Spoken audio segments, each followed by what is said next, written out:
আসসালামু আলাইকুম প্রিয় শিক্ষার্থীরা, কেমন আছো সবাই? আশা করি সবাই ভালো আছো। আজকে মৌলের পর্যাবৃত্ত ধর্ম এবং রাসায়নিক বন্ধন বেসিক বিল্ড আপ কোর্সের শেষ ক্লাস বলতে পারো তোমরা। মোটামুটি তোমাদের সাথে আমার শেষ দেখা এই অধ্যায়ে। মোটামুটি এই অধ্যায়ের প্রায় 7টা ক্লাস হয়ে গেছে, আজকে সহ 8টা ক্লাস হয়তো বা হবে। তো এই অধ্যায়ের মোটামুটি আজকে শেষ ক্লাস। আজকের ক্লাসের মাধ্যমে আমরা মৌলের পর্যাবৃত্ত ধর্ম সবচেয়ে দীর্ঘতম মানে জৈব রসায়নের পর সবচেয়ে দীর্ঘতম একটা অধ্যায় বলা চলে আর কি, কেমিস্ট্রির। তো এই অধ্যায়টা আজকের ইতি টানবো আর কি। হ্যাঁ, তো আজকের ক্লাসটা অনেক বেশি গুরুত্বপূর্ণ, বরাবরের মতোই সব ক্লাসই গুরুত্বপূর্ণ, তবে শেষের দিকের ক্লাসগুলো একটু বেশি গুরুত্বপূর্ণ, আমি আগেই বলেছিলাম। তো চলো আজকে আমাদের যে ক্লাসটা সেটা শুরু করে দেই। তার আগে সবার শুরুতে যে বিষয়টা বলবো সেটা হচ্ছে আজকে আমাদের টপিক কী কী। আজকে আমাদের আমি যে টপিক নিয়ে আলোচনা করব সেগুলো হচ্ছে তোমার তড়িৎ ঋণাত্মকতা রিলেটেড। যদিও তড়িৎ ঋণাত্মকতা আগেই পড়ে ফেলছি, তবুও তড়িৎ ঋণাত্মকতা নিয়ে কিছু কনসেপ্ট পড়বো, কারণ হচ্ছে আমরা আজকে পড়বো ফাজানের নীতি। তো ফাজানের নীতি পড়তে গেলে আমার তড়িৎ ঋণাত্মকতার বিষয়টা লাগতে পারে। এরপর হচ্ছে আমরা তড়িৎ ঋণাত্মকতা পড়বো, ফাজানের নীতি পড়বো, তারপর বিভিন্ন বন্ধন নিয়ে পড়বো। বিশেষ করে বন্ধন অবশ্য আমরা পড়ে ফেলছি আগে, তবু আজকে একটা ফিনিশিং দিব। হ্যাঁ, বিশেষ করে হাইড্রোজেন বন্ধন সম্পর্কে একটু ডিটেলস জানবো আজকে। পাশাপাশি তোমরা জৈব যৌগের নামকরণ সেটা জৈব যৌগ চ্যাপ্টারে খুব ভালোভাবেই পড়বা। হয়তোবা আমিই করাবো, তখন আমি করাবো, সমস্যা নেই। আর যদি সিয়াম ভাই করান তাহলে সিয়াম ভাই করাবেন, ওটা নিয়ে সমস্যা নেই। তো কিন্তু অজৈব যৌগ যেগুলো আছে সেগুলোর নামকরণ তোমরা কিভাবে করবা সেটা আজকের ক্লাসের মাধ্যমে তোমরা শিখতে পারবা। কোনো একটা যৌগ, অজৈব যৌগ আর কি, সেটা দেখে তুমি তার নাম কি হইতে পারে সেটাও আজকের ক্লাসের মাধ্যমে শিখতে পারবা। এবং আজকের ক্লাসে সর্বশেষ হচ্ছে অনেকগুলো সৃজনশীল প্র্যাকটিস করবো, এমসিকিউ প্র্যাকটিস করবো, এর মাধ্যমে তোমাদের এই অধ্যায়টা শেষ হবে আর কি। হ্যাঁ, এবং তোমাদের একটা কনফিডেন্স তৈরি হবে এই অধ্যায়ের উপরে। তো চলো আজকে আমাদের কথা না বাড়িয়ে আজকে আমাদের ক্লাসটা শুরু করে দেই। হ্যাঁ, আজকের ক্লাসটা বেশি বড় হবে না, মোটামুটি 1.5 থেকে 2 ঘন্টার মধ্যে, 2 ঘন্টা নাও যেতে পারে, 1.5 ঘন্টার আশেপাশেই হয়তো বা ডিউরেশনটা হতে পারে। সো সবাই একটু মনোযোগ দিয়ে ক্লাসটা করবা, কারণ ক্লাসের যে কন্টেন্টগুলো, এই কন্টেন্টগুলো তোমাদের পরীক্ষার জন্য খুবই ইম্পর্ট্যান্ট। এমসিকিউ বলো, সৃজনশীল বলো, সব কিছুর জন্যই মোটামুটি অনেক বেশি ইম্পর্ট্যান্ট আর কি। হ্যাঁ, তো চলো আর কথা না বাড়াই, আমরা শুরু করে দিই আমাদের যে ক্লাসটা। রাসায়নিক বন্ধন পর্ব 4, বন্ধনের 4 নাম্বার ক্লাস আর কি। আচ্ছা, যাই হোক, তো এই কথাগুলো আমি আর স্লাইড দেখে না বলি, আমি আমার নিজের মতো করে একটু তোমাদেরকে গুছাই দিই জিনিসটা। দেখো, ইএন, তাই না? ইএন নিশ্চয়ই এই শব্দটার সাথে তোমরা পরিচিত, তাই না? ইএন মানে কি? ইএন মানে হচ্ছে ইলেকট্রোনেগেটিভিটি।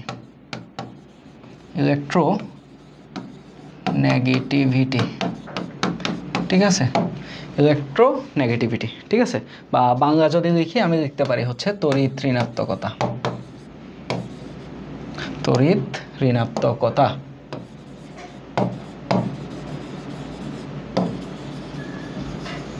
নিশ্চয়ই এই জিনিসটার সাথে তোমরা পরিচিত আর কি। হ্যাঁ, এই জিনিসটা তোমাদের খুব পরিচিত একটা জিনিস।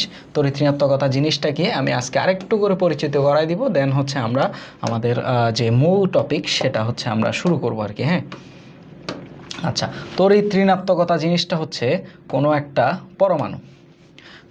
পরমাণু সমযোজী বন্ধনে আবদ্ধ আছে।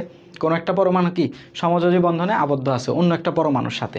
যেমন আমরা বলতে পারি তোমার HCl। আচ্ছা, HCl এর দিকে না যাই, আমরা কি বলতে পারি, আমরা ধরো কোনো একটা যৌগ নিতে পারি, ধরো HCl-ই নেই, ওকে, সমস্যা নেই।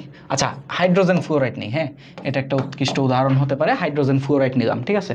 এখন এই হাইড্রোজেন ফ্লোরাইডের মাঝখানে একটা বন্ধন থাকবে নিশ্চয়ই, তারা যেহেতু সমযোজী বন্ধনে আবদ্ধ হয়েছে, ঠিক আছে? তো এখন এই যে হাইড্রোজেন আর ফ্লোরিনের মাঝখানে কি থাকবে বলতো? এই যে বন্ধনের মাঝখানে আমি দিতে পারি হচ্ছে বন্ধনজোড় ইলেকট্রনগুলো, তাই না? এগুলো আমরা দিতে পারি, তাই তো? আচ্ছা, কেন? কারণ তারা সমযোজী বন্ধনে আবদ্ধ হয়েছে। এখানে একটা ইলেকট্রন আসছে হাইড্রোজেন থেকে, আর একটা আসছে কোনখান থেকে? ফ্লোরিন থেকে। আচ্ছা, যদিও এই জিনিসগুলো আগে আলোচনা করছি, বাট আজকে একটু আবার রিমাইন্ডার দিয়ে শুরু করতেছি আর কি। হ্যাঁ, আচ্ছা, তাহলে এর মধ্যে আমরা যদি দেখি হাইড্রোজেনের তড়িৎ ঋণাত্মকতা হচ্ছে 2.1 আর ফ্লোরিনের তড়িৎ ঋণাত্মকতা কত? 4। আচ্ছা, তো যেহেতু এখানে ফ্লোরিনের তড়িৎ ঋণাত্মকতা বেশি, তো এই ক্ষেত্রে আমরা যেটা দেখতে পাবো সেটা হচ্ছে এই যে এই বন্ধনজোড় যে ইলেকট্রনগুলো সেগুলো ঠিক মাঝখান বরাবর না থেকে সেগুলো ফ্লুরিনের কাছাকাছি চলে আসবে। কার কাছাকাছি চলে আসবে? ফ্লুরিনের কাছাকাছি চলে আসবে। তো এটাকে আমরা বলতে পারি হচ্ছে তড়িৎ ঋণাত্মকতার প্রভাব। মানে যার কিনা তড়িৎ ঋণাত্মকতা বেশি সে করবে কি, সে করবে হচ্ছে মাঝখানে যে বন্ধনজোড় ইলেকট্রন আছে, বন্ধনজোড় ইলেকট্রনগুলো আসছে কোনখান থেকে? উভয় পরমাণু সমানভাবে শেয়ার করে বন্ধনজোড় ইলেকট্রন মানে সমানভাবে শেয়ার করে বন্ধনে অংশগ্রহণ করছে, তাই ওটার নাম কি হয়েছে? বন্ধনজোড় ইলেকট্রন। ঠিক আছে, তো এই বন্ধনজোড় ইলেকট্রনগুলোর উপরে ফ্লুরিন কি করবে? প্রভাব খাটাবে। কেন প্রভাব খাটাবে? কারণ সে প্রভাবশালী। প্রভাবশালী বলতে কি বোঝাচ্ছি? ফ্লুরিনের তড়িৎ ঋণাত্মকতা বেশি। আচ্ছা, তো ফ্লুরিন কি করবে?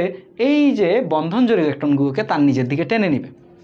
আচ্ছা, যদি টেনে নেই তখন আমি বলতে পারি কি? আমি বলতে পারি হচ্ছে ফ্লুরিনের আশেপাশে ইলেকট্রনের চার্জ বা ইলেকট্রনের ঘনত্ব বেড়ে গেছে। কারণ ফ্লুরিনের আগে ইলেকট্রন যতটাই ছিল সেটা ফ্যাক্ট না, বাট এখন দেখো ফ্লুরিনের আশেপাশে 2টা ইলেকট্রন বেড়ে গেছে। ঠিক আছে, তো আমি এখানে বলতে পারি ফ্লুরিনের আশেপাশের যে এলাকাটা সেটাতে ইলেকট্রনের ঘনত্ব বেড়ে গেছে। আচ্ছা, এখন ইলেকট্রনের ঘনত্ব যদি বেড়ে যায় তাহলে আমি যেটা বলতে পারি সেটা হচ্ছে ফ্লুরিনের আশেপাশের এলাকাতে একটা ডেল্টা নেগেটিভ চার্জ তৈরি হবে, বা ডেল্টা নেগেটিভ চার্জ বলাটা ঠিক হবে না, ডেল্টা নেগেটিভ পোল তৈরি হবে, প্রান্ত তৈরি হবে। ঠিক আছে, আচ্ছা নেগেটিভ কেন? কারণ ইলেকট্রন নেগেটিভ। আর হাইড্রোজেনের চারপাশে ডেল্টা পজিটিভ পোল তৈরি হবে। ঠিক আছে, এগুলো আমাদের পুরাতন পড়াশোনা, এগুলো আমরা আগেই পড়ে ফেলছি। তো এই জিনিসটা কেন হয়? Due to electronegativity. ঠিক আছে, ইলেকট্রোনেগেটিভিটি বা তড়িৎ ঋণাত্মকতার কারণে দুই প্রান্তে 2টা পোল সৃষ্টি হয়। ঠিক আছে, এখন এই যে তড়িৎ ঋণাত্মকতার যে পার্থক্য, এই তড়িৎ ঋণাত্মকতার পার্থক্যের উপর অনেক কিছু ডিপেন্ড করে।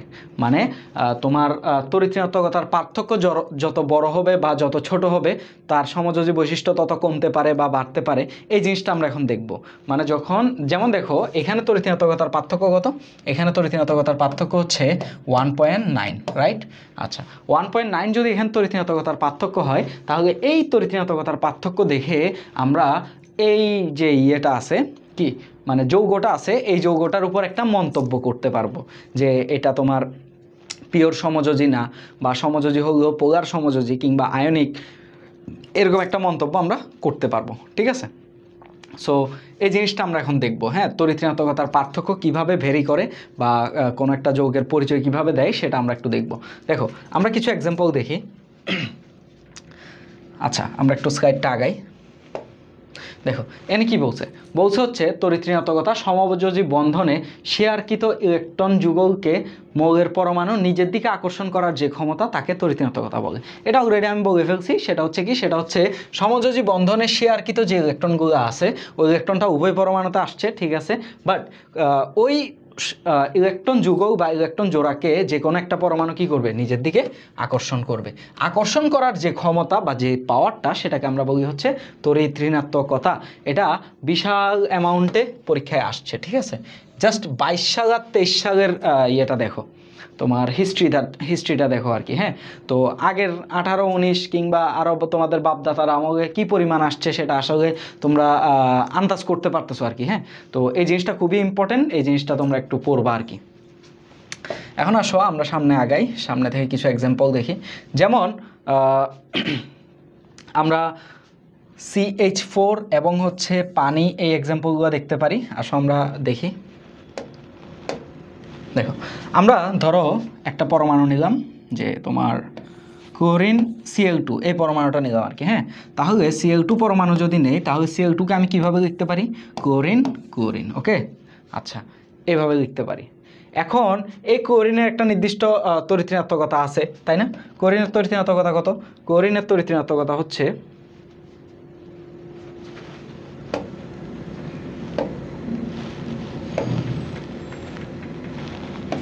আচ্ছা, ক্লোরিনের তড়িৎ ঋণাত্মকতা 3.5। ক্লোরিনের তড়িৎ ঋণাত্মকতা 3.5, 3.5 না 3.3। আর তাহলে এই ক্লোরিনেরও তড়িৎ ঋণাত্মকতা কত হবে? 3 হবে। ওকে, আচ্ছা দেখো, যেহেতু এখানে যে 2টা পরমাণু আছে উভয় পরমাণুর তড়িৎ ঋণাত্মকতা সেম, তাই এখানে আমি যেটা বলতে পারতেছি ডেল ইলেকট্রোনেগেটিভিটি কত? ইলেকট্রোনেগেটিভিটির পার্থক্য কত? ইলেকট্রোনেগেটিভিটির পার্থক্য হচ্ছে তোমার 0, তাই না? 3 - 3 0। তো যখন ইলেকট্রোনেগেটিভিটির পার্থক্য 0 থেকে 0.4 পর্যন্ত, 0.4 পর্যন্ত হবে, তখন সেটাকে আমি বলতে পারি হচ্ছে বিশুদ্ধ সমযোজী।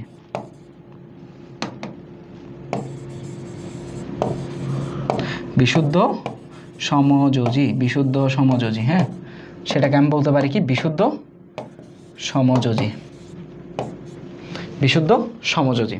আচ্ছা, যখন তড়িৎ ঋণাত্মকতার পার্থক্য কত হবে, 0 থেকে 0.4 হবে, সেটাকে আমরা বলবো কি, সেটাকে আমরা বলবো হচ্ছে বিশুদ্ধ সমযোজী। আচ্ছা, এখন এখানে আরেকটা মজার জিনিস দেখো, সেটা হচ্ছে যেহেতু উভয়ের তড়িৎ ঋণাত্মকতা সেম, তাই এখানের যে বন্ধনজোড় ইলেকট্রনটা আছে সেটা কোথায় থাকবে, ঠিক মাঝ বরাবর থাকবে।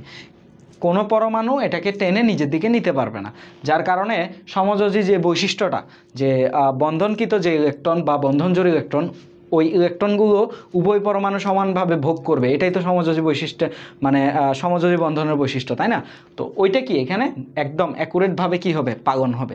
এই জন্য এটাকে আমরা বলতে পারি হচ্ছে বিশুদ্ধ সমযোজী। রেঞ্জটা কত, রেঞ্জটা হচ্ছে 0 থেকে 0.4। যখন তড়িৎ ঋণাত্মকতার পার্থক্য 0 থেকে 0.4 হবে, তখন সেটাকে আমরা বলতে পারি হচ্ছে বিশুদ্ধ সমযোজী।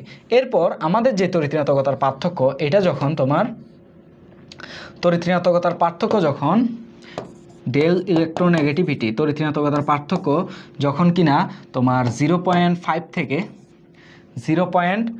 থেকে 1 পর্যন্ত হবে, সরি 0.9 পর্যন্ত হবে, 0.5 থেকে 0.9 পর্যন্ত হবে, তখন সেটাকে আমরা বলতে পারি হচ্ছে পোলার সমযোজী, পোলার সমযোজী। আচ্ছা, যখন আমাদের তড়িৎ ঋণাত্মকতার পার্থক্য 0.5 থেকে 1.9 পর্যন্ত হবে, তখন সেটাকে আমরা কি বলতে পারি, সেটাকে আমরা বলতে পারি হচ্ছে পোলার সমযোজী, হ্যাঁ, পোলার সমযোজী। আর যখন তড়িৎ ঋণাত্মকতার পার্থক্য পোলার সমযোজী, আর যখন তড়িৎ ঋণাত্মকতার পার্থক্য অর্থাৎ ডেল ইলেকট্রোনেগেটিভিটি, আচ্ছা এটাকে একটু উপরে তুলি,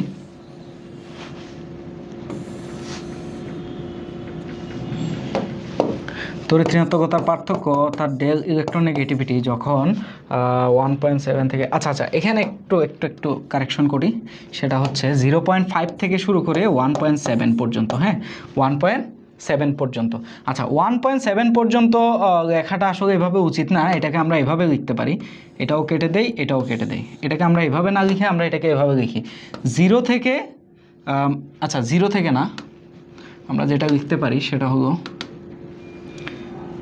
5 থেকে যখন ছোট, হ্যাঁ 0.5 থেকে যখন তড়িৎ ঋণাত্মকতা ছোট হবে, 0.5 থেকে যখন ছোট, তখন সেটাকে আমরা বলতে পারি বিশুদ্ধ সমযোজী। তো 0.5 থেকে ছোট মানে কি, 0.5 থেকে ছোট মানে হচ্ছে 0 থেকে 0.4 পর্যন্ত, তাই তো, এটাই বোঝাচ্ছে, তাই না?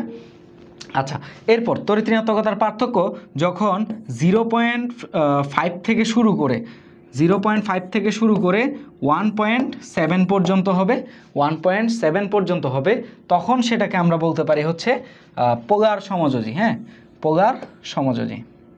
আচ্ছা, এরপর যখন তড়িৎ ঋণাত্মকতার পার্থক্য 1.7 থেকে কি হবে, বড় হবে, অর্থাৎ ডেল ইলেকট্রোনেগেটিভিটি যখন 1.7 থেকে বড় হবে, তখন সেটাকে আমরা বলতে পারি কি, তখন সেটাকে আমরা বলতে পারি হচ্ছে আয়নিক যৌগ, আয়নিক, তখন সেটাকে আমরা কি বলতে পারি, তখন সেটাকে আমরা বলতে পারি হচ্ছে আয়নিক যৌগ। ওকে, তখন সেটাকে আমরা বলতে পারি আয়নিক যৌগ। সো আশা করি বিষয়টা তোমাদের কাছে মোটামুটি পরিষ্কার হয়েছে। আমরা তড়িৎ ঋণাত্মকতার পার্থক্য দেখে বুঝতে পারবো যে কোন যৌগটা কেমন।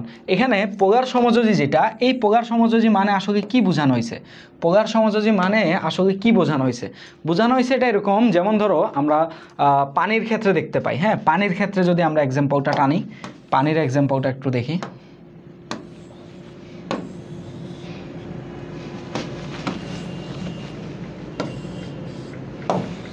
আমরা একটু পানির এক্সাম্পলটা দেখি। ওকে, আমরা একটু পানির যে এক্সাম্পলটা সেটা একটু দেখি, H2O, এটাকে যদি আমি এভাবে না লিখি, আমি চাইলে এটাকে এভাবে লিখতে পারি, HOH এভাবে লিখতে পারি, তাই না? আচ্ছা, এখানে হাইড্রোজেনের তড়িৎ ঋণাত্মকতা কত, 2.1, আর অক্সিজেনের তড়িৎ ঋণাত্মকতা কত, নাইট্রোজেন অক্সিজেন ফ্লোরিন অর্থাৎ 3.5, 3.5, 2.1, 3.5, এই হচ্ছে আমাদের তড়িৎ-ঋণাত্মকতার ব্যাপার স্যাপার।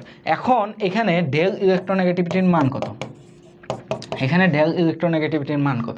এখানে ডেল ইলেকট্রোনেগেটিভিটির মান আমি দেখতে পাই সেটা হচ্ছে 3.5 মাইনাস 2.1, অর্থাৎ আমার টোটাল মান আসতেছে 1.4। এই হচ্ছে আমার ডেল ইলেকট্রোনেগেটিভিটির মান। তাহলে এটা কোন রেঞ্জে পড়ছে? এটা পড়ছে এই রেঞ্জে, তাই না? এই রেঞ্জে।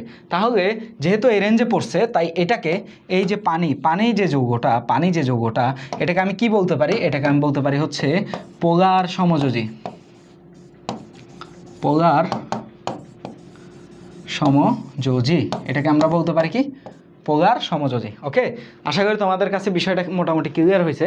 এখন দেখো এখানে যে বিষয়টা সেটা হচ্ছে পোলার সমযোজী মানে কি, জিনিসটা আসলে কি সেটা একটু আমরা বুঝি। হ্যাঁ, দেখো আমরা যেহেতু এখানে একটা তড়িৎ-ঋণাত্মকতার পার্থক্য আছে, তাহলে এই যে বন্ধনজোড় যে ইলেকট্রনগুলো আছে এগুলোকে অক্সিজেন নিজের দিকে টেনে নেবে, তাই না? অক্সিজেন নিজের দিকে টেনে নেবে। যদি নিজের দিকে টেনে নেয় তাহলে কি হবে বলো তো? তাহলে যেটা হবে সেটা হচ্ছে অক্সিজেনের দিকে ডেল নেগেটিভ প্রান্ত তৈরি হবে, আর হাইড্রোজেনের দিকে ডেল পজিটিভ প্রান্ত তৈরি হবে। এই যে ডেল পজিটিভ প্রান্ত তৈরি হবে, তাই না? আচ্ছা, অক্সিজেনের ডেল নেগেটিভ প্রান্ত তৈরি হবে আর হাইড্রোজেনের তৈরি হবে ডেল পজিটিভ প্রান্ত। তো এইটাকে আমরা কি বলতে পারি? এটাকে আমরা বলতে পারি পোল সৃষ্টি করছে, তাই না? দুইটা পোল সৃষ্টি করছে, একটা পজিটিভ পোল আর একটা নেগেটিভ পোল সৃষ্টি করছে, তাই না? তাহলে এই যৌগটা একটা সমযোজী যৌগ, শেয়ারিংয়ের মাধ্যমে তোমার যৌগ গঠন করছে, ভালো কথা।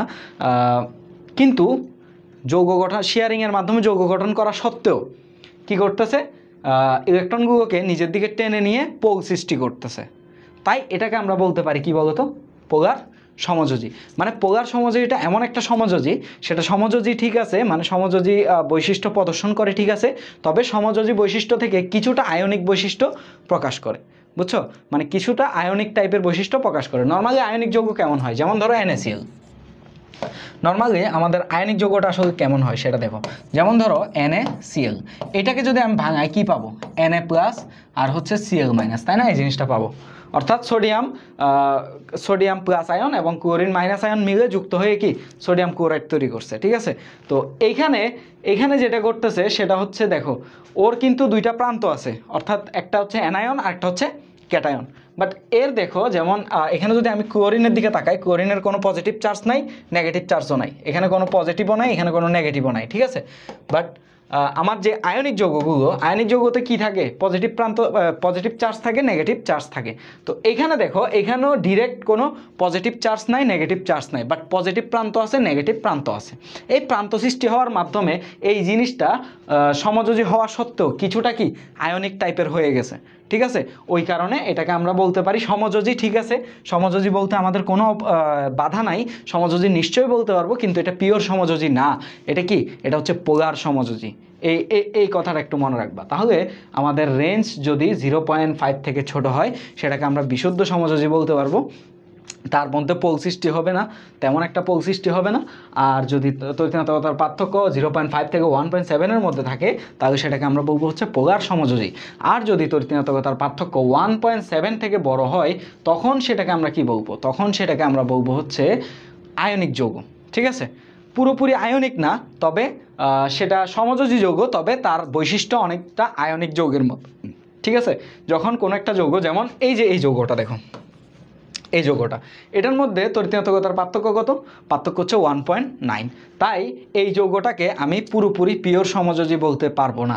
এটা সমযোজী ঠিক আছে, তবে এটা কি ম্যাক্সিমাম ক্ষেত্রেই বা এটার বেশিরভাগ বৈশিষ্ট্য কি আয়নিক যৌগের মতো, ঠিক আছে? সো এই হচ্ছে আমাদের ব্যাপার স্যাপার। টোটালি আমি 1 মিনিটের একটা রিভিউ দেই। সেটা হচ্ছে আমাদের সমযোজী যেসব যৌগ তারা কি করে? ইলেকট্রন শেয়ারিংয়ের মাধ্যমে কি করে?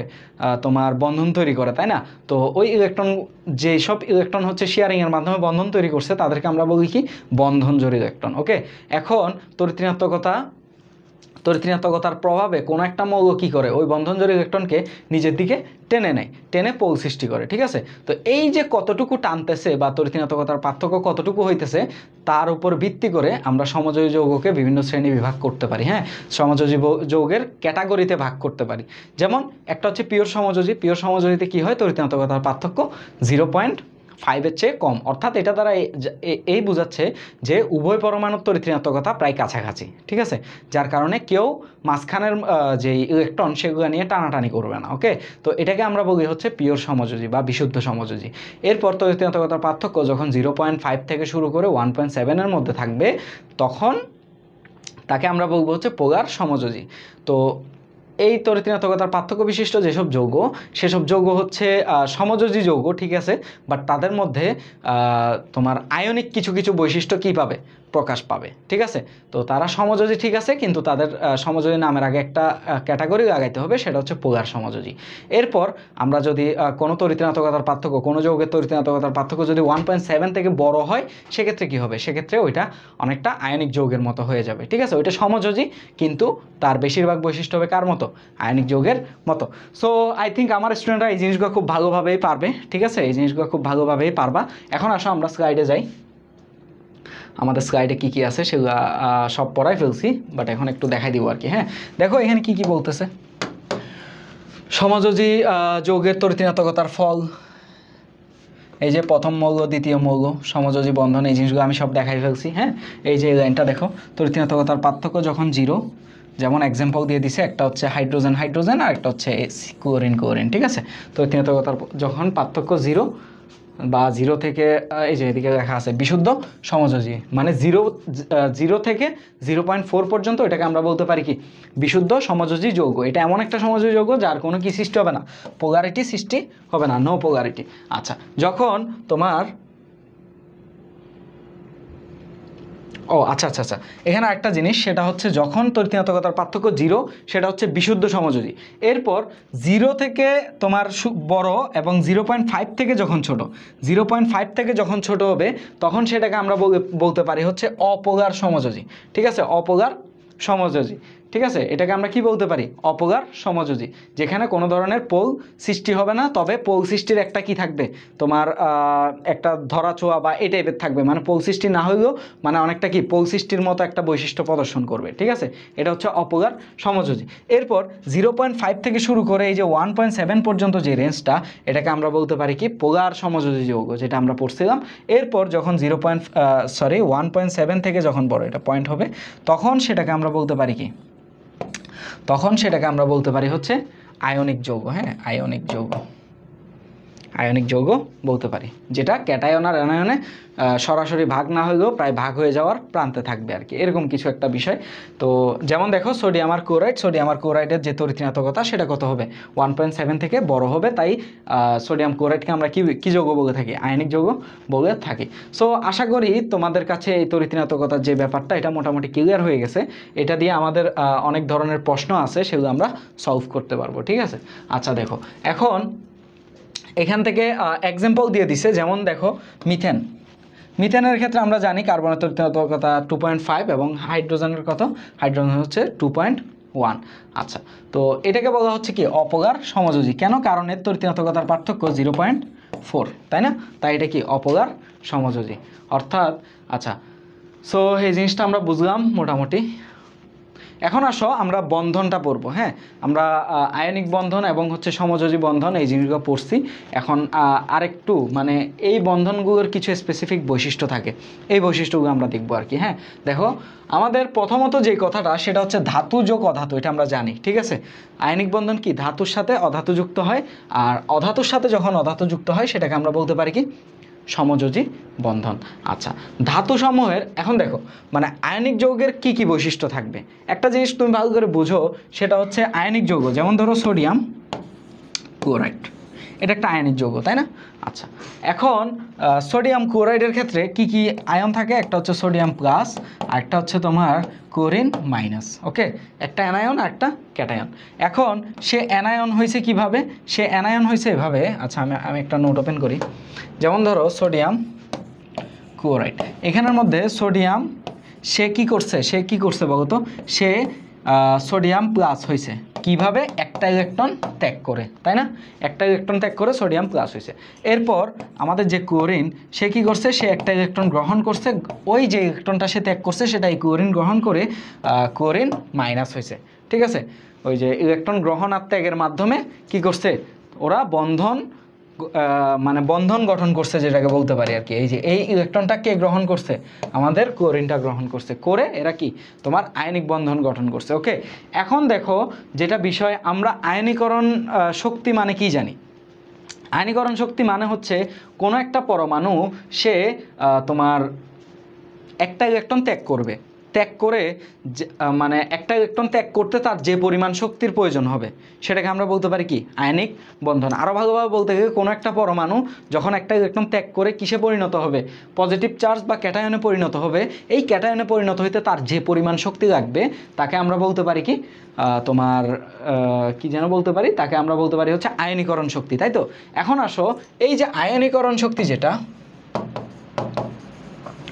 আয়নীকরণ শক্তি, এখন দেখো এই যে সোডিয়ামের ক্ষেত্রে যদি আয়নীকরণ শক্তি অনেক বেশি হয় সেক্ষেত্রে কী হবে বলতো, সেক্ষেত্রে এই সোডিয়াম সহজে একটা ইলেকট্রন বাইরে বের করে দিতে পারবে না, তাই না, কারণ তার আয়নীকরণ শক্তি বেশি।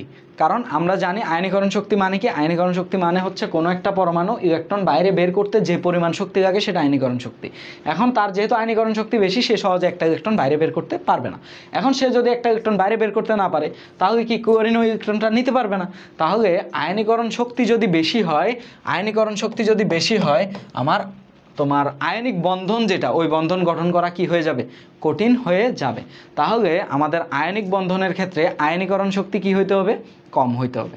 ঠিক আছে, তাহলে আমাদের তোমার আয়নিক যৌগ, আয়নিক বন্ধন যেটা বলতে পারি, আয়নিক বন্ধন, আয়নিক বন্ধনের ক্ষেত্রে আয়নীকরণ শক্তির মান কি হইতে হবে, কম হইতে হবে। ঠিক আছে, আচ্ছা এটা বুঝলাম। এবার আসো ইলেকট্রন আসক্তির যে ব্যাপারটা, আচ্ছা আমরা এখান থেকে দেখি। দেখো এই যে ধাতুসমূহের নিম্ন আয়নীকরণ বিভব, ঠিক আছে, নিম্ন আয়নীকরণ বিভব। এবার আসো এই যে ক্লোরিন কি করছে, ক্লোরিন একটা ইলেকট্রন গ্রহণ করছে, কোন ইলেকট্রন, ওই যে সোডিয়াম যেটা ছাড়ছে সেটা। এখন আমরা ইলেকট্রন আসক্তি সম্পর্কে কি জানি, ইলেকট্রন আসক্তি,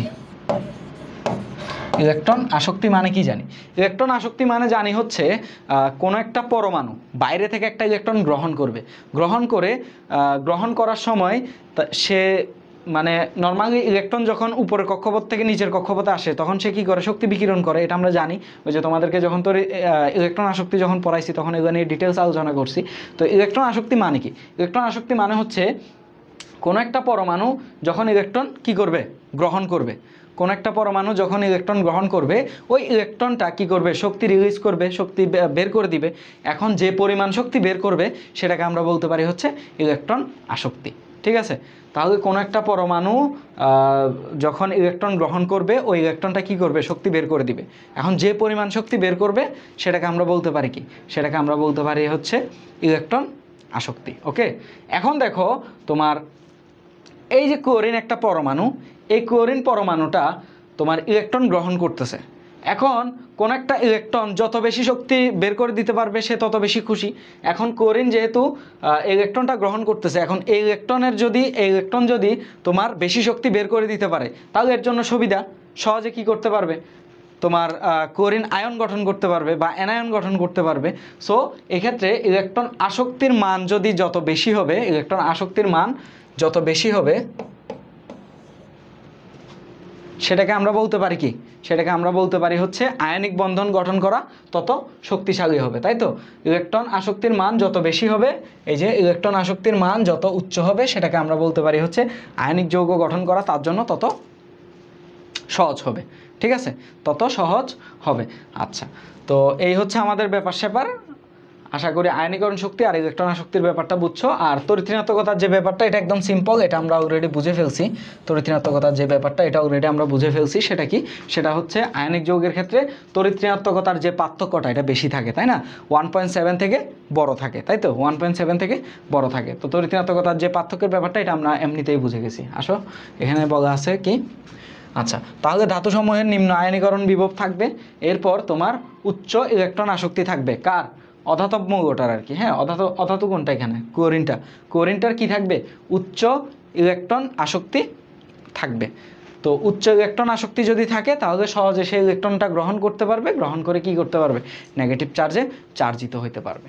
ঠিক আছে, সো এই হচ্ছে ব্যাপার স্যাপার। আর উচ্চ লেটিস শক্তি, লেটিস শক্তি আপাতত এতটুকুই বুঝো, মেবি এটা তোমরা গুণগত রসায়নে পড়ার কথা, তবুও আপাতত এতটুকু বুঝাই, সেটা হচ্ছে লেটিস শক্তি মানে একটা শক্তি বুঝায় যে শক্তিটা হচ্ছে তোমার কোন একটা পরমাণুতে কোন একটা পরমাণুকে ভাঙতে যে পরিমাণ শক্তির প্রয়োজন হয় সেটাকে মানে সেটাই লেটিস শক্তি তোমরা ধরে নিতে পারো আর কি। হ্যাঁ, যদিও এটার একটা ডিটেলস ব্যাখ্যা আছে, আপাতত ওই ব্যাখ্যা দিকে যাইতেছি না, জাস্ট এটা বুঝো যে কোনো একটা পরমাণুকে তুমি ভাঙার জন্য যে পরিমাণ শক্তির প্রয়োজন সেটা হচ্ছে লেটিস শক্তি।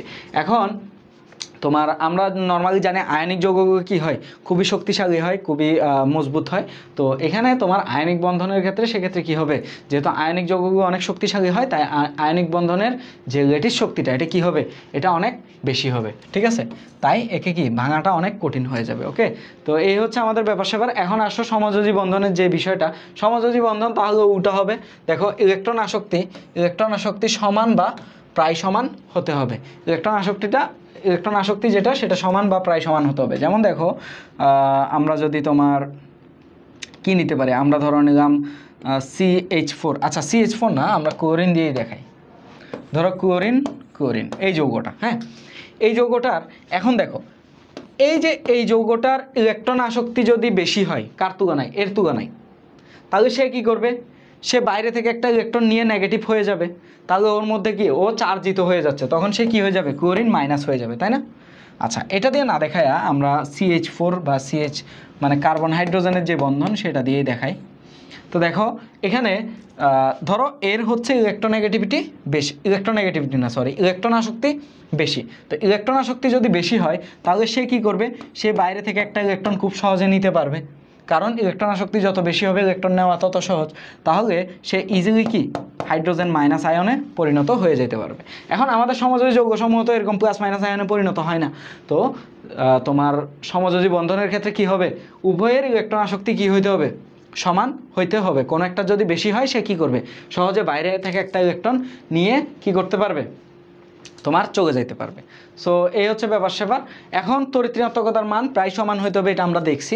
তড়িৎ-ঋণাত্মকতার মান কাছাকাছি হইতে হয়। তড়িৎ-ঋণাত্মকতার মান যদি ডিফারেন্স থাকে তখন কি হয়, ওই যে পোলার সমযোজী অপোলার সমযোজী এরপরে কি তোমার আয়নিক যৌগ হয়ে যায়। ঠিক আছে, তো তড়িৎ-ঋণাত্মকতার মান কি হইতে হবে, সমান বা প্রায় সমান হইতে হবে। এখন উচ্চ আয়নীকরণ বিভব, এখন সব কিছু সমান, এটা উচ্চ কেন বলছে সেটা একটু বুঝো। আয়নীকরণ বিভবের কথা উচ্চ বলছে কেন সেটা একটু বুঝো ভালো করে। ধরো এই যৌগটা, ধরো আমার কার্বন, ধরো আমার এই কার্বনের ধরো আয়নীকরণ শক্তি কম, আয়নীকরণ শক্তি কি কম, হ্যাঁ কার্বনের আয়নীকরণ শক্তি কম। এখন কার্বনের আয়নীকরণ শক্তি যদি কম হয় তাহলে কি হবে বলো তো, তাহলে এই কার্বন সহজে একটা ইলেকট্রন বাইরে বের করে দিতে পারবে, তাই না? সে সহজে কি করতে পারবে, একটা ইলেকট্রন বাইরে বের করে দিতে পারবে, একটা ইলেকট্রন সে সহজে বাইরে বের করে দিতে পারবে। আর একটা ইলেকট্রন যদি সে বাইরে বের করে দেয় সহজে কি কার্বন পজিটিভ হয়ে যেতে পারবে। ঠিক আছে, পজিটিভ হয়ে যাওয়া এটা তো আয়নিক যৌগের বৈশিষ্ট্য, এটা সমযোজীর বৈশিষ্ট্য না। তাই এদের মধ্যে কি হবে, উচ্চ আয়নীকরণ শক্তির একটা ব্যাপার স্যাপার থাকবে। ঠিক আছে, এদের মধ্যে কি উচ্চ আয়নীকরণ শক্তি থাকবে। ওকে, সো এই হচ্ছে ব্যাপার, এই তিনটা মোটামুটি তোমাদের ক্লিয়ার হওয়ার কথা। এখন আসো আমরা পরবর্তী যে বিষয়টা সেটা একটু দেখি, সেটা অনেকটা মুখস্থ টাইপের। দেখো বলা হচ্ছে যোজ্যতা স্তরের ইলেকট্রন সংখ্যা 4, 5, 6, 7 হতে হবে, তবে ব্যতিক্রম হচ্ছে হাইড্রোজেন পরমাণু। হাইড্রোজেন পরমাণুর ক্ষেত্রে অনেক ধরনের ব্যতিক্রমই দেখা যায়, এই কারণে একে দুষ্টু পরমাণুও বলা হয়। সো হাইড্রোজেনের হিসাব করে লাভ নাই। দেখো নর্মালি যোজ্যতা স্তরের ইলেকট্রন 4, 5, 6, 7 থাকতে হবে। এটা কেন বলা হয়েছে, কারণ যোজ্যতা স্তরের ইলেকট্রন যদি 1 হয়, দেখো যোজ্যতা স্তরের ইলেকট্রন কত হয়, যদি 1 হয় তাহলে সে কি করবে, সে খুব সহজেই একটা ইলেকট্রনকে বাইরে বের করে দিতে পারবে। ঠিক আছে, যোজ্যতা স্তরের ইলেকট্রন যদি 2 হয় সেও খুব সহজে 2টা ইলেকট্রনকে বাইরে বের করে দিতে পারবে, বাট তার 4, 5, 6, 7টা ইলেকট্রন বাইরে বের করা কঠিন তার জন্য। তাই ইলেকট্রন বাইরে বের করা বা গ্রহণ করা এরকম ব্যাপারটা কি সহজে আসবে না। ঠিক আছে, ওই কারণে বলা হয়েছে কি যোজ্যতা স্তরে সচরাচর কি থাকে, 4, 5, 6, 7টা ইলেকট্রন থাকে। ঠিক আছে, এরপর পরমাণু নিউক্লিয়াসে আধানের পরিমাণ বেশি এবং নিউক্লিয়াসের দুটির মধ্যকার দূরত্ব যথেষ্ট কম হতে হয়। আচ্ছা, পরমাণুর নিউক্লিয়াসে চার্জের পরিমাণ যত বেশি হয় এবং হচ্ছে নিউক্লিয়াস দুটির মধ্যে দূরত্ব যত কম হয়। দেখো তোমার দুইটা ধরো এটা একটা পরমাণু, এটা আরেকটা পরমাণু, হ্যাঁ, সমযোজী বন্ধনে আবদ্ধ হয়েছে। এখন তাদের মধ্যে যে নিউক্লিয়াসটা আছে, এই নিউক্লিয়াসের মধ্যে দূরত্বটা যত কম হবে তাদের এই সমযোজী বন্ধনটা কি তত শক্তিশালী হবে। ঠিক আছে, দূরত্বটা যত কম হবে সমযোজী বন্ধন তত শক্তিশালী হবে। কেন? কারণ হচ্ছে এই যে ইলেকট্রনগুলোর প্রতি এর একটা আকর্ষণ থাকবে, ইলেকট্রনের প্রতি এরও একটা আকর্ষণ থাকবে। উভয়ে যখন মাঝখানে ইলেকট্রনগুলোকে সমানভাবে আকর্ষণ করবে বা কাছ থেকে আকর্ষণ করবে, তখন কি এই বন্ধনটা সহজে ভাঙবে না। ঠিক আছে, সো ওই জন্য বলা হয়েছে যে সমযোজী বন্ধনের ক্ষেত্রে তোমার নিউক্লিয়াস দুটির মধ্যকার দূরত্ব কি হইতে হবে? যথেষ্ট কম হইতে হবে। আর পরমাণু নিউক্লিয়াসের আধানের পরিমাণ বেশি। ওই যে এই লাইন আর এই লাইন প্রায় কাছাকাছি, এই লাইন আর এই লাইন প্রায় কাছাকাছি। ঠিক আছে, যেমন এখানে যদি 4 হয় ইলেকট্রন সংখ্যা যোজ্যতা স্তরে, তাহলে তার আধান কি হবে? 4+ হওয়ার সম্ভাবনা বেশি, তাই না? যোজ্যতা স্তরের ইলেকট্রন যদি কত হয়? 1 হয়, তাহলে তার আধান কি হবে? +1 বা -1। ঠিক আছে, সো এই জিনিসটা একই। আশা করি তোমরা জিনিসগুলো বুঝতে পারছো। ইলেকট্রন আসক্তি সমান হইতে হবে এবং হচ্ছে তড়িৎ-ঋণাত্মকতার মান প্রায় কাছাকাছি হইতে হবে এবং আয়নীকরণ শক্তি যেটা সেটা কি হইতে হবে? সর্বোচ্চ হইতে হবে, যাতে করে সহজে একটা ইলেকট্রন বাইরে বের করতে না পারে। কারণ একটা ইলেকট্রন যদি বাইরে বের করে, সে কি হয়ে যাবে? পজিটিভলি চার্জড হয়ে যাবে। হ্যাঁ, আয়নিক যৌগের যে বৈশিষ্ট্যটা সেটা ধারণ করে ফেলবে। এরপর যোজ্যতা স্তরের যে ইলেকট্রন সংখ্যা সেটা কত হইতে হবে? সেটা 4, 5, 6, 7 বা বড় হইতে হবে, সোজা হিসাব। এরপর আমাদের যেই নিউক্লিয়াসের মাঝখানে যে দূরত্বটা সেটা কি হইতে হবে? সেটা কম হইতে হবে।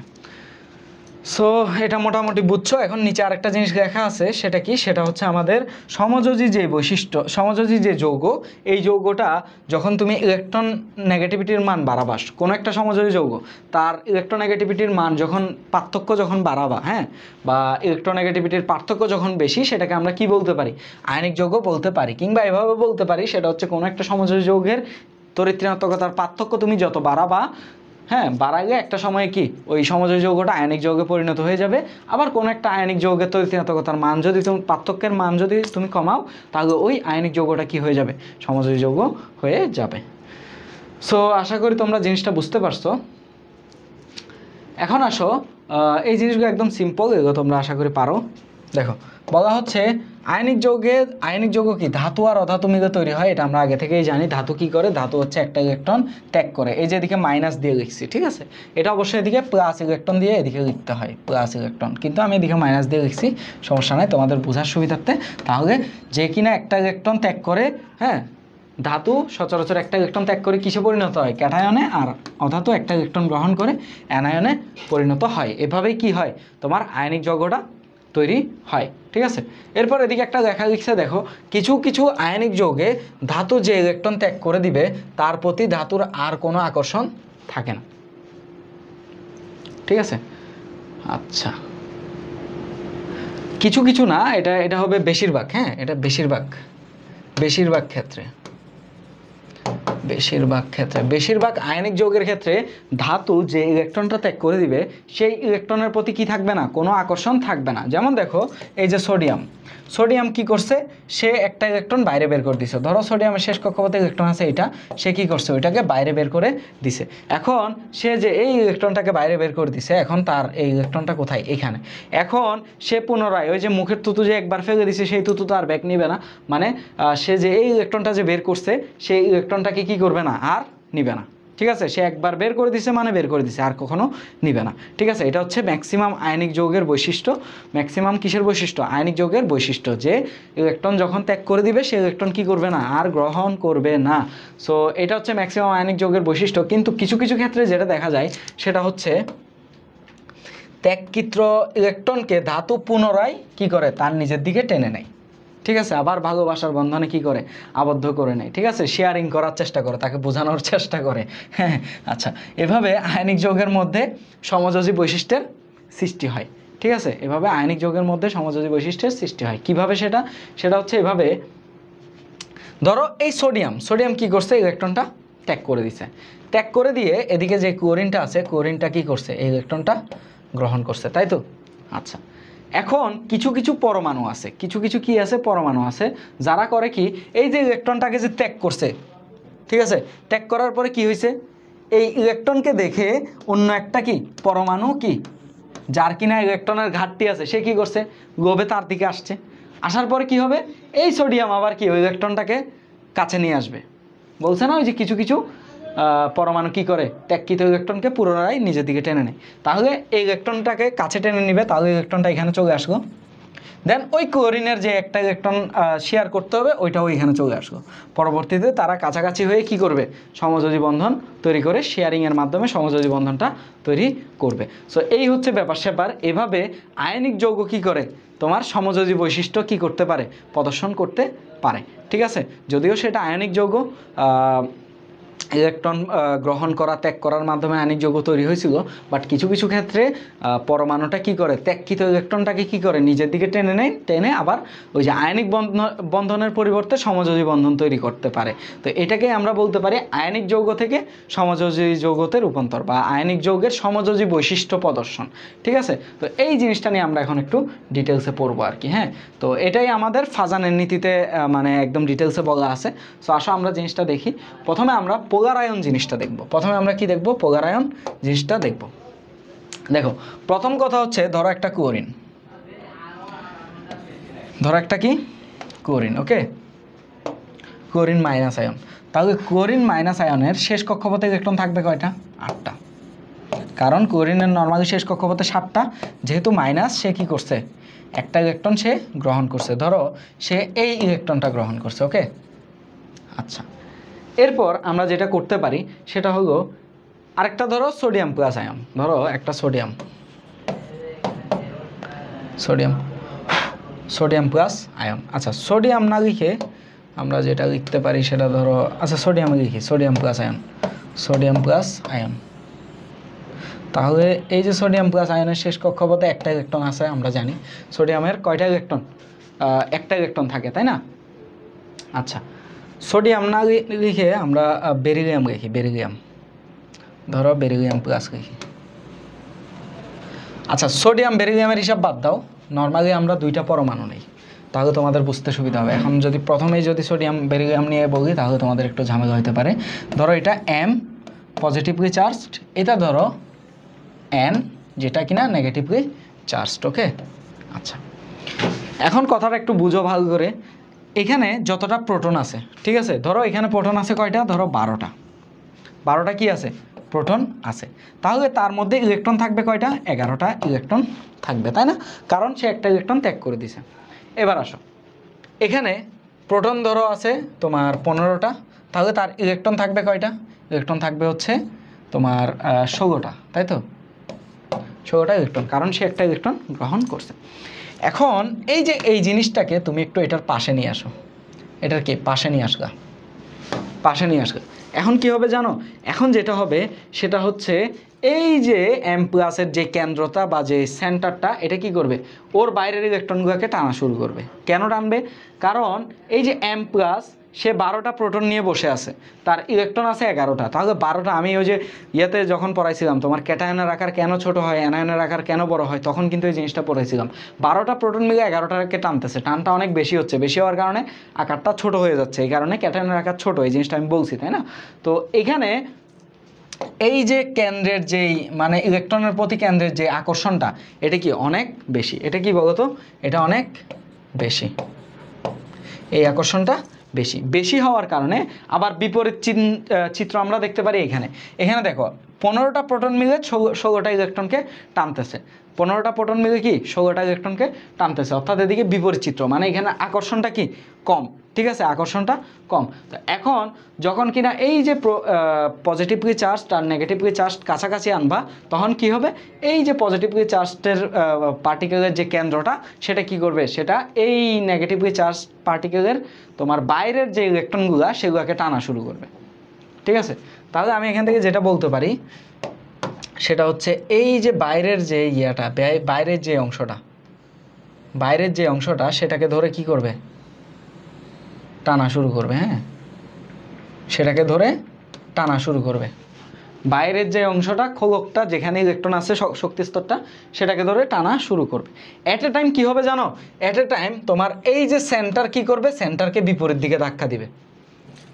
কেন্দ্র যেহেতু কেন্দ্রে কি থাকে, প্রোটন থাকে, যেহেতু দুইটাই পজিটিভ, তো প্রোটন কি করবে, সরি প্রোটন না, হ্যাঁ প্রোটন, তাহলে প্রোটন কি করবে, পরস্পরকে ধাক্কা দিয়ে বিকর্ষণ করে দূরে সরাই দিবে, ঠিক আছে। তো দূরে যদি সরাই দেয় তাহলে এটা রেজাল্ট মানে একদম ফাইনাল রেজাল্ট যেটা হবে সেটা হচ্ছে তোমার এই যে M+, তো M+-এর পাশে চলে আসবে কোনটা, এই যে কক্ষপথ যেটা সেটা, কক্ষপথটা কি যেখানে ইলেকট্রন আছে এই কক্ষপথটা কি M+-এর পাশে চলে আসবে, আর কেন্দ্র যেটা সেটা কই থাকবে, দূরে চলে যাবে। ধরো এটা কেন্দ্রটা, এটা কি কেন্দ্রটা কি দূরে থাকবে। এটা হচ্ছে আলটিমেট রেজাল্ট। দেখো চিত্রটা দেখালে বুঝতে পারবা, এই যে দেখো নেগেটিভলি চার্জ পজিটিভলি চার্জ যখন কাছাকাছি নিয়ে আসলাম তখন কি হচ্ছে, তখন তোমার ওই যে তোমার যে ইয়েটা কেন্দ্রটা আগের জায়গায় রয়ে গেছে, কেন্দ্রটা দেখো আগের জায়গায় রয়ে গেছে, বাট যে ইলেকট্রনের যে কক্ষপথের যে ইলেকট্রনগুলা সেগুলো কি, সেগুলো তোমার পজিটিভলি চার্জডের পাশে চলে আসতেছে। এটাকে আমরা বলি হচ্ছে পোলার আয়ন। ক্যাটায়ন দ্বারা অ্যানায়নকে পোলারিকৃত করা বা পোলারায়ন করা, ঠিক আছে, এটাকে আমরা বলি কি পোলার আয়ন। দেখো যখন কোনো ক্যাটায়ন একটি অ্যানায়নের খুব নিকটে আসে তখন ক্যাটায়নের নিউক্লিয়াস বা সামগ্রিক ধনাত্মক চার্জ অ্যানায়নের ইলেকট্রন মেঘকে দেখো ক্যাটায়নের যখন কাছে আসে ক্যাটায়নের নিউক্লিয়াস কি করে, অ্যানায়নের ইলেকট্রন মেঘ মানে কক্ষপথটা ধরে নিতে পারো আর কি, হ্যাঁ, নিজের দিকে আকর্ষণ করে। একই সাথে ক্যাটায়নটি অ্যানায়নের নিউক্লিয়াসকে আবার বিকর্ষণ করে, মানে মাঝখানের যে প্রোটন এই প্রোটন কিন্তু আবার বিকর্ষিত হয়, ঠিক আছে। ইলেকট্রন আকর্ষিত করে বাট প্রোটনকে বিকর্ষিত হয়। আলটিমেট এদিকে আকর্ষিত করতেছে এদিকে বিকর্ষিত করতেছে, টোটাল রেজাল্ট যেটা হয় সেটা হচ্ছে এই আকর্ষণ বিকর্ষণের ফলে অ্যানায়নের ইলেকট্রন মেঘ ক্যাটায়নের দিকে সরে আসে, ঠিক আছে, এটাই হচ্ছে রেজাল্ট। তো আয়নিক যৌগে ইলেকট্রন মেঘের এরূপ অবস্থাকে ক্যাটায়ন দ্বারা অ্যানায়নের কি করা হয়, পোলারায়ন করা হয় বলা হয় আর কি। মানে ক্যাটায়ন কি করছে, অ্যানায়নকে পোলারিকৃত করছে বা পোলারায়ন করছে, ঠিক আছে। সো এই হচ্ছে ব্যাপার স্যাপার, আশা করি তোমরা জিনিসটা বুঝতে পারছো।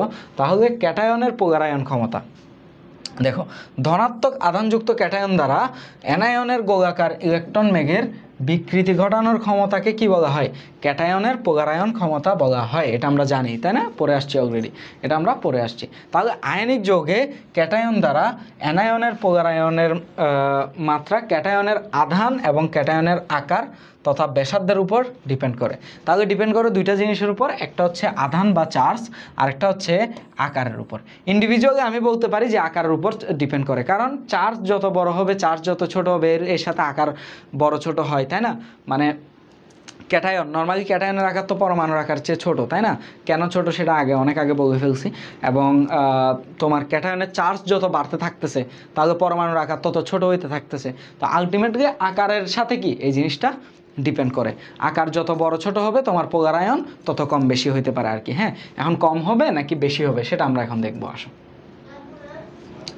দেখো এখন আমরা পড়ছি পোলারায়ন, আর পোলারিটি কি, পোলারিটি হচ্ছে ওই যে প্রথমে যে তড়িৎ-ঋণাত্মকতার যে ব্যাপারটা আমরা পড়াইছিলাম, একটা পজিটিভ পোল আর একটা নেগেটিভ পোল তৈরি হবে, এই জিনিসটাই হচ্ছে পোলারিটি, ঠিক আছে। তাহলে পোলারায়ন আর পোলারিটি দুইটা কিন্তু ভিন্ন জিনিস, ঠিক আছে। পোলারায়ন কি, পোলারায়ন হচ্ছে ক্যাটায়ন দ্বারা অ্যানায়ন কি করবে, পোলারিত হবে, বা ওইটাকে আমরা বলছি পোলারায়ন করা হবে। কিভাবে পোলারায়ন কি হয় হচ্ছে তোমার মানে অ্যানায়নের যে ইলেকট্রনের মেঘ বা ইলেকট্রন ঘনত্ব, ওই ইলেকট্রন ঘনত্বটাকে কি করবে তোমার ক্যাটায়নের দিকে নিয়ে আসবে, এটাকে আমরা বলি হচ্ছে পোলারায়ন, মানে ক্যাটায়ন দ্বারা অ্যানায়নের পোলারায়ন। আর পোলারিটি কি, পোলারিটি হচ্ছে তড়িৎ-ঋণাত্মকতার পার্থক্যের কারণে দুই প্রান্তে দুইটা পোল সৃষ্টি হবে, এটাকে আমরা বলতে পারি হচ্ছে পোলারিটি, ঠিক আছে। সো এগুলো আমরা পড়ে ফেলছি, এই যে পোলারিটি আর পোলারায়ন একসাথে দেওয়া আছে।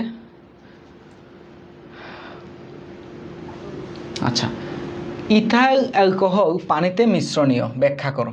এটা আমরা দেখব হাইড্রোজেন বন্ধন পড়ার পরে, ঠিক আছে। হাইড্রোজেন বন্ধন পড়ার পরে দেখব যে এটা কেন পানিতে মিশ্রণীয়। ইথাইল অ্যালকোহলে তোমার হাইড্রোজেন বন্ধনের উপস্থিতি থাকে, তাই এটা কি পানিতে দ্রবণীয়, আমরা সামনে দেখব, সমস্যা নেই। এরপর অ্যানায়ন দ্বারা ক্যাটায়নের পোলারায়ন হয় না কেন, মানে ক্যাটায়ন দ্বারা অ্যানায়নের পোলারায়ন হয় বাট অ্যানায়ন দ্বারা কেন ক্যাটায়নের পোলারায়ন হয় না, সুন্দর একটা প্রশ্ন। দেখো M+, এটা দ্বারা N- পোলারায়ন করছি, ঠিক আছে। মানে পোলারায়ন মানে কি, পোলারায়ন মানে হচ্ছে এর যে ইলেকট্রনের যে চার্জগুলা সেগুলোকে কি এর দিকে টাইনা আনছি, তাই না। উল্টা ঘটনাটা কেন ঘটে নাই এই কারণ হচ্ছে এই যে N- তার মধ্যে অলরেডি ইলেকট্রনের আছে, সংখ্যাধিক্য আছে, তাই না, বেশি আছে, যতটুকু ইলেকট্রন দরকার তার চেয়ে বেশি আছে, তাই না। তো যেমন আমরা দেখছিলাম যে এখানে যদি 15টা প্রোটন থাকে, এখানে ইলেকট্রন থাকবে কয়টা? 16টা। অর্থাৎ এখানে প্রোটনের তুলনায় ইলেকট্রন বেশি, যার কারণে এই ইলেকট্রনের প্রতি এই প্রোটনের আকর্ষণ কি তুলনামূলক কম। সো আকর্ষণ যদি কম হয়, সে নিজের ইলেকট্রনগুলোকে ভালোভাবে আকর্ষণ করতে পারতেছে না, সে বাইরের ইলেকট্রনকে কিভাবে টান দিবে? বুঝা নাই বিষয়টা? এই যে সোডিয়ামের ধরো 15টা প্রোটন থাকবে, এর ইলেকট্রন থাকবে কয়টা? 14টা ইলেকট্রন। তো তার ইলেকট্রন ঘাটতি আছে, 15টা প্রোটন মিলে 14টাকে টানতেছে, ঠিক আছে? তো সে তার যে টানটা, এটা টানটা অনেক বেশি। তো বেশি হওয়ার কারণে আশেপাশে কোনো ইলেকট্রন থাকে, সেটাকেও সে টানা শুরু করবে। বাট এখানে অ্যানায়নের ক্ষেত্রে তো তার ইলেকট্রনের আরও আধিক্য আছে, তো আধিক্য থাকার কারণে তার টানটা এত বেশি থাকবে না। তো টান যদি বেশি না থাকে, বাইরের ইলেকট্রনকে সে কীভাবে টানবে? তো পোলারিত কীভাবে করবে? সো এই কারণে অ্যানায়ন কী করতে পারে না? ক্যাটায়নকে পোলারিত করতে পারে না, বরং ক্যাটায়ন কী করে? অ্যানায়নকে পোলারিত করতে পারে। সো আশা করি তোমরা বুঝতে পারছো, এবং পোলারিটি ও পোলারায়নের মধ্যে পার্থক্য অলরেডি বলে ফেলছি, পার্থক্যটা কি। সো এটা আশা করি তোমরা পারবা।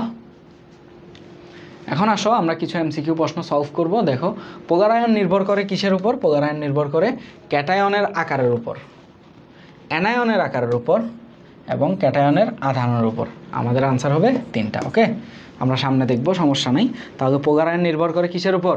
ক্যাটায়নের আকারের উপর, অ্যানায়নের আকারের উপর এবং ক্যাটায়ন ও অ্যানায়নের আধানের উপর। ঠিক আছে, 3টার উপরেই নির্ভর করে, আমরা সামনে দেখতেছি।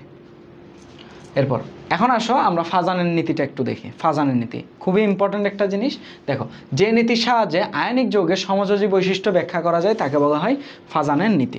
মানে তোমার ক্যাটায়নের পাশে যখন অ্যানায়নকে আনা হয়, তখন ক্যাটায়ন কী করে? ওই অ্যানায়নকে পোলারিত করে, তো পোলারায়ন করে আর কি। তো পোলারায়ন যত বেশি হবে, তোমার সমযোজী বৈশিষ্ট্য তত বেশি প্রকাশ পাবে। দেখো একটা জিনিস দেখি, পোলারায়ন যত বেশি, পোলারায়ন যত বেশি সমযোজী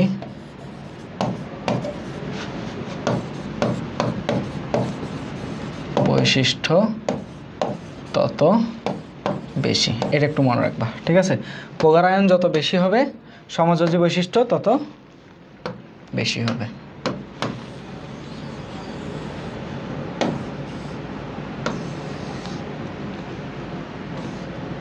ওকে, এই জিনিসটা আশা করি তোমরা বুঝতে পারছো। পোলারায়ন যত বেশি হবে, সমযোজী বৈশিষ্ট্য তত বেশি হবে। আচ্ছা, তাহলে দেখো, এখন এই যে পোলারায়ন বা আয়নিক যৌগ, কোনো একটা আয়নিক যৌগ সে সমযোজী বৈশিষ্ট্য প্রদর্শন করতেছে, ঠিক আছে? এই সমযোজী বৈশিষ্ট্য প্রদর্শন করাটাকে ব্যাখ্যা করব কি দিয়ে? ফাজানের নীতি দিয়ে, ঠিক আছে? যেমন দেখো, আমাদের ক্যাটায়নের আকার যত ছোট হবে, কি বলতো?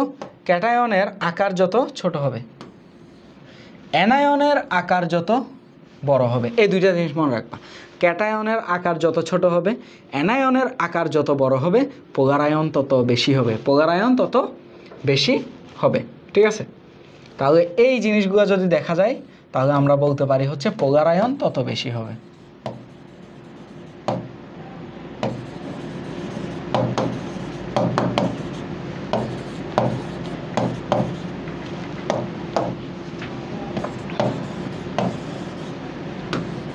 পোলারায়ন কি তত বেশি হবে।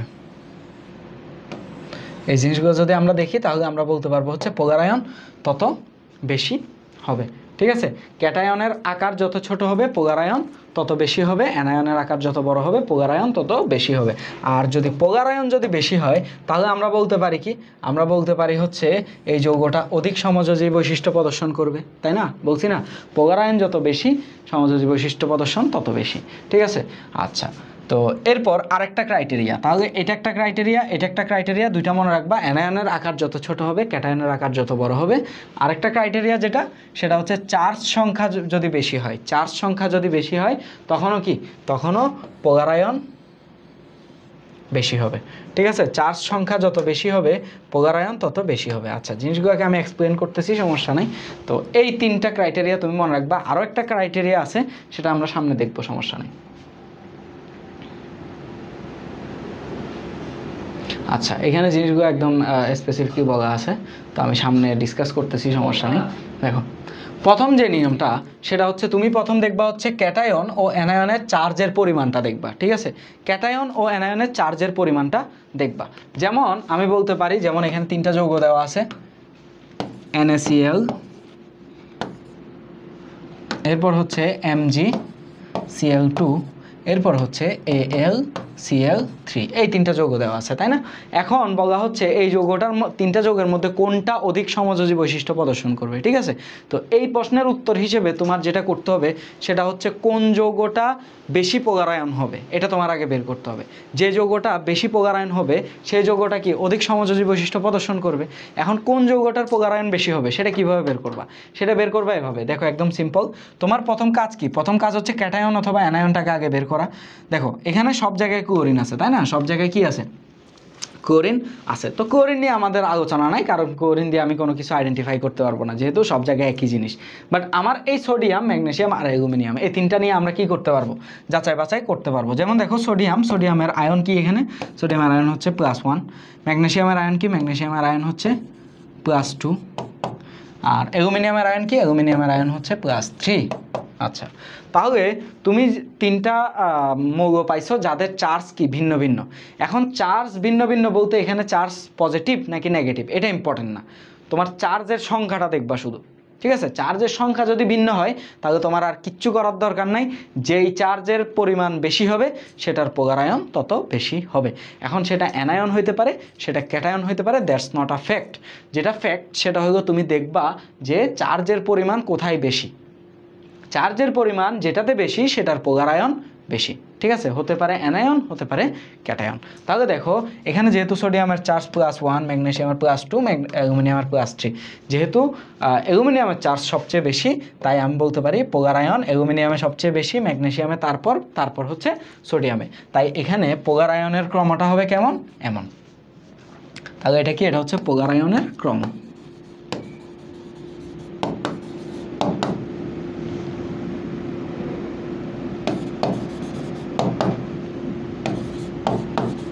এটা কি? এটা হচ্ছে পগারায়নের ক্রম, ঠিক আছে? এটা হচ্ছে আমাদের পগারায়নের ক্রম। সো আশা করি এই জিনিসটা তোমরা বুঝতে পারছো। মানে তোমরা চার্জ সংখ্যাটা দেখবা, চার্জ সংখ্যা দেখার পর যার চার্জ বেশি হবে সেটা পজিটিভ নেগেটিভ যাই হোক সমস্যা নাই, যার চার্জ বেশি হবে তার পগারায়ন কি হবে? তত বেশি হবে। আচ্ছা, এখন পগারায়নের ক্রম যদি এটা হয়, পগারায়নের ক্রম যদি এটা হয় তাহলে তোমার সমযোজী বৈশিষ্ট্যের ক্রম কি হবে? সেমটা হবে। তাহলে এটাকে কি বলতে পারি? এটাকে আমি বলতে পারি হচ্ছে সমযোজী বৈশিষ্ট্যের ক্রম, সেম জিনিস, সমযোজী বৈশিষ্ট্যের ক্রম।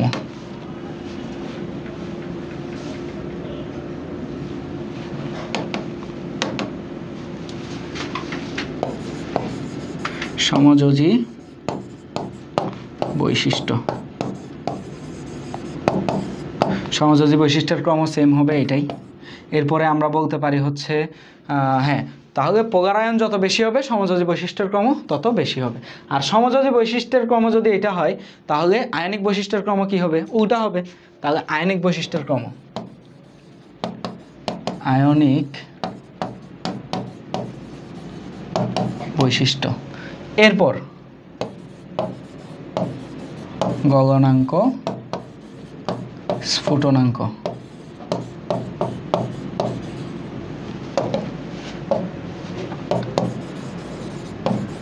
গলনাঙ্ক, স্ফুটনাঙ্ক, এরপর হচ্ছে বিদ্যুৎ পরিবাহিতা।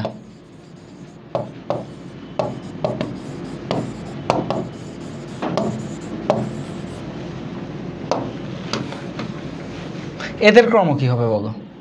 এদের সবার ক্রম সেম হবে, এদের সবার ক্রম সেম হবে। সেটা হচ্ছে তোমার এটার উল্টাটা। এটার কি? উল্টা। বুঝো একটা জিনিস, আমাদের পগারায়ন ক্রম হচ্ছে এটা, সোডিয়াম ক্লোরাইড, ম্যাগনেসিয়াম ক্লোরাইড, এটা মানে এখানে পগারায়ন ক্রম মানে পগারায়ন ক্ষমতা যার বেশি তার সমযোজী বৈশিষ্ট্য বেশি, সেটা আমি আগেই বলছি। তাহলে সমযোজী বৈশিষ্ট্যের ক্রমও সেম হবে পগারায়ন ক্রমের মতো। অর্থাৎ এখানে এটা বোঝাচ্ছে যে অ্যালুমিনিয়াম ক্লোরাইডের সমযোজী বৈশিষ্ট্য বেশি, যদিও এটা আয়নিক যৌগ, বাট সে কী করে? সমযোজী বৈশিষ্ট্য বেশি প্রদর্শন করে দেন ম্যাগনেসিয়াম ক্লোরাইড, দেন সোডিয়াম ক্লোরাইড, ঠিক আছে?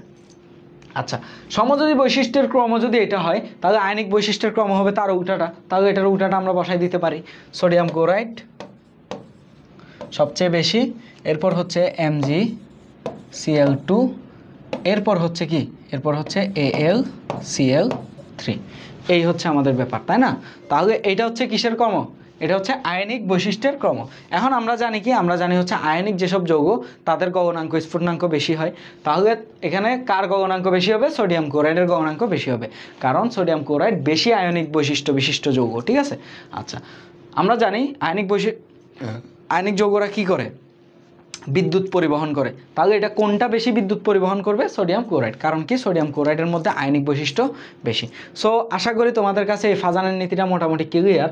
তোমাদের একটা নিয়ম আমরা শিখলাম যে আমরা চার্জ সংখ্যা দেখব, ক্যাটায়ন হোক অ্যানায়ন হোক, চার্জের পরিমাণ দেখব। যার চার্জের পরিমাণ বেশি তার দ্বারা যে যৌগটা গঠিত হয়েছে সেই যৌগটার পোলারায়ন বেশি, আর পোলারায়ন বেশি হলে তার সমযোজী বৈশিষ্ট্য বেশি প্রদর্শন করবে, আর সমযোজী বৈশিষ্ট্য বেশি প্রদর্শন করলে আয়নিক বৈশিষ্ট্য কম প্রদর্শন করবে। আয়নিক বৈশিষ্ট্য যদি কম প্রদর্শন করে তাহলে তার গগনাঙ্ক স্ফুটনাঙ্ক কম হবে, কারণ আয়নিক যৌগের গগনাঙ্ক স্ফুটনাঙ্ক কম হয়। এরপর তার আয়নিক বৈশিষ্ট্য যদি বেশি প্রদর্শন করে তাহলে তার বিদ্যুৎ পরিবাহিতাও কি হবে? কম হবে, কারণ আয়নিক যৌগসমূহ বিদ্যুৎ পরিবহন করে। এখন যেহেতু তার আয়নিক বৈশিষ্ট্য কম, তাই তার বিদ্যুৎ পরিবাহিতাও কম। সো বিষয়টা তোমাদের কাছে মোটামুটি ক্লিয়ার। এখন এখানে কি লিখছে গান বাজনা সেটা আমরা একটু দেখি। কোনো ক্যাটায়ন কর্তৃক অ্যানায়নকে পোলারায়ন করার ক্ষমতা ক্যাটায়নের ধনাত্মক চার্জ বৃদ্ধির সাথে সাথে বৃদ্ধি পায়। ঠিক আছে, তৃতীয় পর্যায়ে সোডিয়াম, যেমন দেখো এই যে এখানে তিনটা দিছে, সোডিয়াম ক্লোরাইড, ম্যাগনেসিয়াম ক্লোরাইড এবং অ্যালুমিনিয়াম ক্লোরাইড। ঠিক আছে, যেমন সোডিয়াম আয়নের চেয়ে ম্যাগনেসিয়াম আয়নের পোলারায়ন ক্ষমতা বেশি, এটা বলে দিছে। আর এখানে গগনাঙ্কের ক্রমটা দেওয়া আছে আর কি। হ্যাঁ, গগনাঙ্ক সোডিয়াম ক্লোরাইডের সবচেয়ে বেশি, এরপর হচ্ছে ম্যাগনেসিয়াম ক্লোরাইড, এরপর অ্যালুমিনিয়াম ক্লোরাইড। ওকে, সো এই হচ্ছে ব্যাপার স্যাপার। অ্যানায়ন সমূহের ঋণাত্মক চার্জ বৃদ্ধির সাথে সাথে কি পায়? পোলারায়িত হওয়ার প্রবণতা বৃদ্ধি পায়। মোট কথা কি, অ্যানায়ন হোক ক্যাটায়ন হোক, অ্যানায়ন হোক কিংবা ক্যাটায়ন হোক, একটা কথা মনে রাখবা, অ্যানায়ন হোক, অ্যানায়ন বা ক্যাটায়ন, ঠিক আছে, যেটাই হোক তাদের চার্জ বৃদ্ধি দেখে তুমি আইডেন্টিফাই করতে পারবা যে কার তোমার বেশি, পোলারায়ন বেশি। সো আশা করি জিনিসটা বুঝতে পারছো। এখন আমরা দ্বিতীয় নিয়মে চলে যাই। দ্বিতীয় নিয়ম হচ্ছে তোমরা ক্যাটায়ন এবং অ্যানায়নের আকারটা দেখবা। এখন দেখো আমরা এখানে কিছু এক্সাম্পল নেই। যেমন ধরো বেরিয়াম ক্লোরাইড দেওয়া আছে, এরপর দেওয়া আছে আমার স্ট্রনশিয়াম ক্লোরাইড, ঠিক আছে, এরপর দেওয়া আছে ক্যালসিয়াম ক্লোরাইড। আপাতত এই তিনটা নেই, ক্যালসিয়াম ক্লোরাইড। এখন দেখো এখানে সব জায়গায় ক্লোরিন আছে, যেহেতু ক্লোরিন বাদ, আমরা এটা নিয়ে কি করতে পারি? যাচাই বাছাই করতে পারি। যেমন দেখো এখানে বেরিয়ামের আধান কি? বেরিয়ামের আধান হচ্ছে বেরিয়াম 2+। এরপর এখানে তোমার স্ট্রনশিয়ামের আধান কি? স্ট্রনশিয়ামের আধান হচ্ছে 2+, এবং তোমার ক্যালসিয়ামের আধান কি? ক্যালসিয়ামের আধানও হচ্ছে 2+। তাহলে যেহেতু সবার আধান কি 2+, তাই এখানে আমি তোমার প্রথম যে নিয়মটা যে কার চার্জ বেশি সেটা দেখে আমি নির্ণয় করতে পারতেছি না, কারণ এখানে সবার চার্জ সমান। যদি সবার চার্জ সমান হয় তখন আমরা চলে আসবো দ্বিতীয় নিয়মে। ক্যাটায়নের আকার দেখব, ক্যাটায়ন হলে ক্যাটায়নের আকার দেখব, অ্যানায়ন হলে অ্যানায়নের আকার দেখব। ঠিক আছে, ক্যাটায়নের আকার যত ছোট হবে অ্যানায়নের আকার যত বড় হবে। একটা লাইন, সেটা হচ্ছে ক্যাটায়নের আকার যত ছোট হবে এবং অ্যানায়নের যত বড় হবে। পোলারায়ন কি? পোলারায়ন তত বেশি। অ্যানায়নের যত বড় হবে পোলারায়ন তত বেশি। ক্যাটায়নের আকার যত ছোট এবং অ্যানায়নের আকার যত বড়, পোলারায়ন কি? তত বেশি। পোলারায়ন তত বেশি।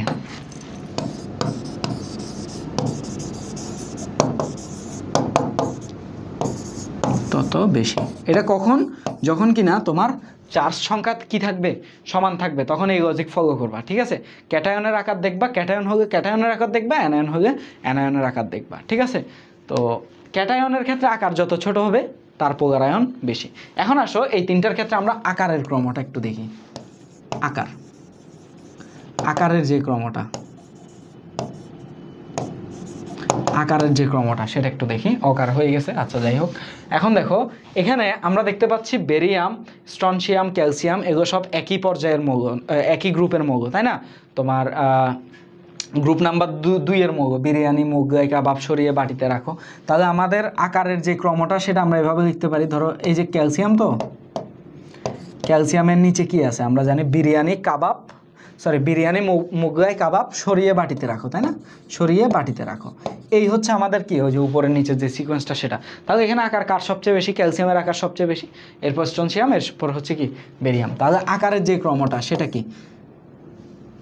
আকারের ক্রমটা হচ্ছে তোমার বেরিয়ামের আকার সবচেয়ে বড়, সরি এর আগে ভুল বলছি, তাই না? বেরিয়ামের আকার সবচেয়ে বড়, কারণ কি বেরিয়ামের তোমার একই গ্রুপের উপর থেকে নিচে নামলে কি বাড়ে? আকার বাড়ে, তাই না? তাহলে বেরিয়ামের আকার সবচেয়ে বড়, বেরিয়ামের আকার সবচেয়ে বড়, এরপর হচ্ছে স্ট্রনশিয়াম, এরপর হচ্ছে ক্যালসিয়াম। এই জিনিসটা আমরা মোটামুটি বুঝলাম।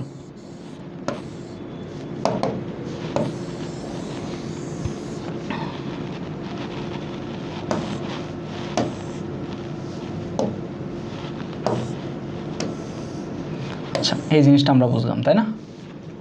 ক্যালসিয়াম। আচ্ছা তাহলে এটা হচ্ছে আকারের ক্রম, ঠিক আছে। তাহলে পোলারায়নের ক্রম কি হবে? তাহলে এটা যদি আকারের ক্রম হয়, পোলারায়নের ক্রম কি হবে?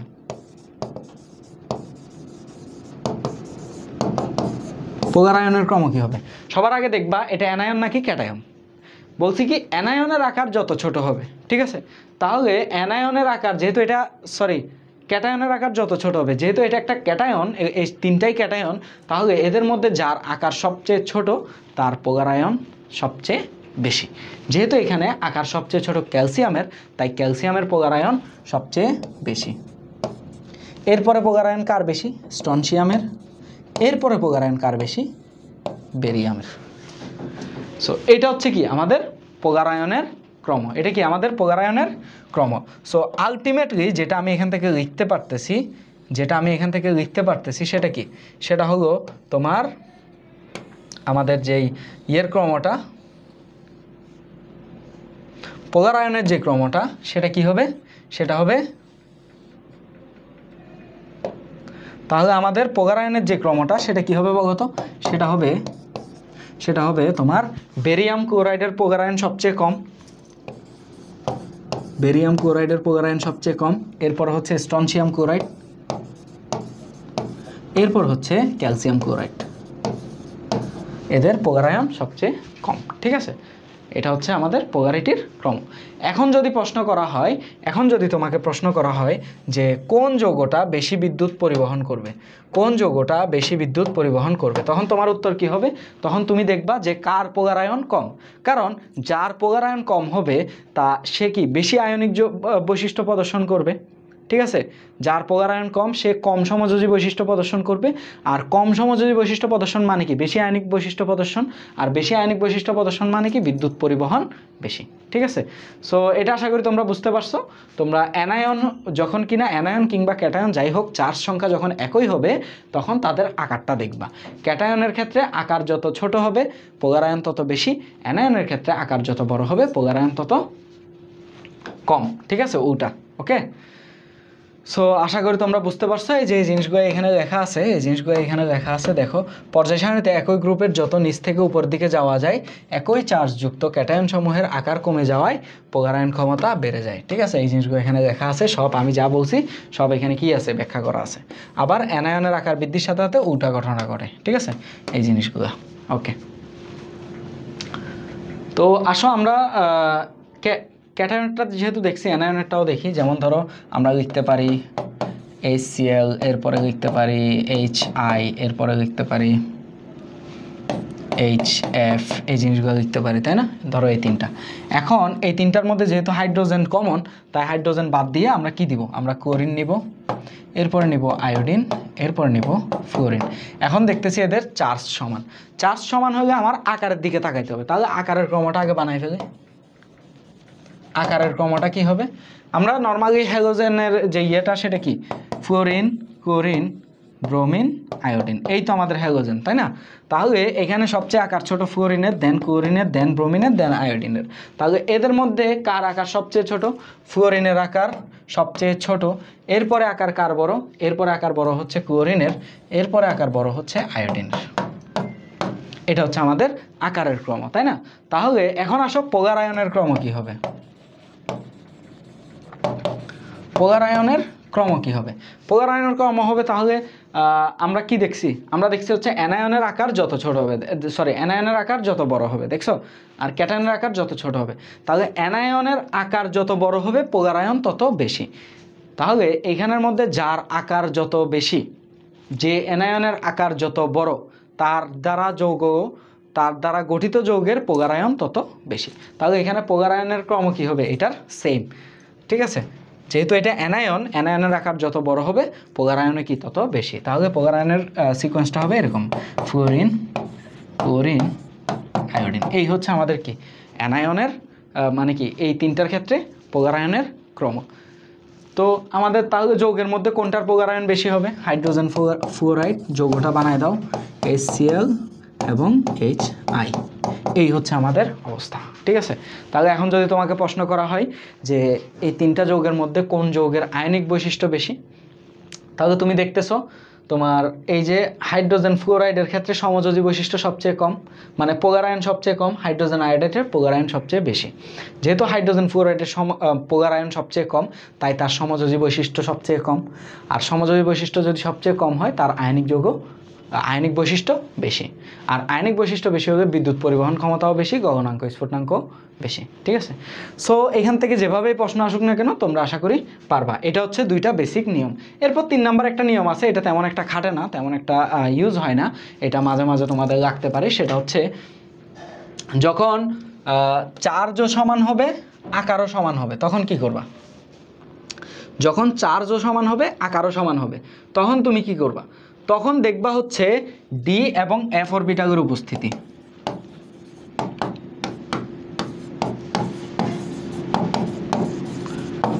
ডি এবং এফ অরবিটালের উপস্থিতি আছে কিনা।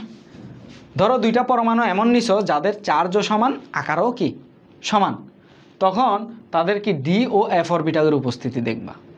যদি ডি ও এফ অরবিটাল, যে পরমাণুর ক্ষেত্রে ডি ও এফ অরবিটাল থাকবে সে পরমাণুর কি তোমার অধিক পোলারিত হবে। যেমন দেখো এখানে বলছে দুটি ক্যাটায়নের মধ্যে ধরো NS, এই যে এইটা আছে NS2 NP6, এবং ক্যাটায়ন অপেক্ষা ধরো এটা আছে, ধরো এটা একটা পরমাণুর ইলেকট্রন বিন্যাস, এটা একটা পরমাণুর ইলেকট্রন বিন্যাস। তাহলে এই দুইটার মধ্যে কোনটার পোলার আয়ন বেশি হবে?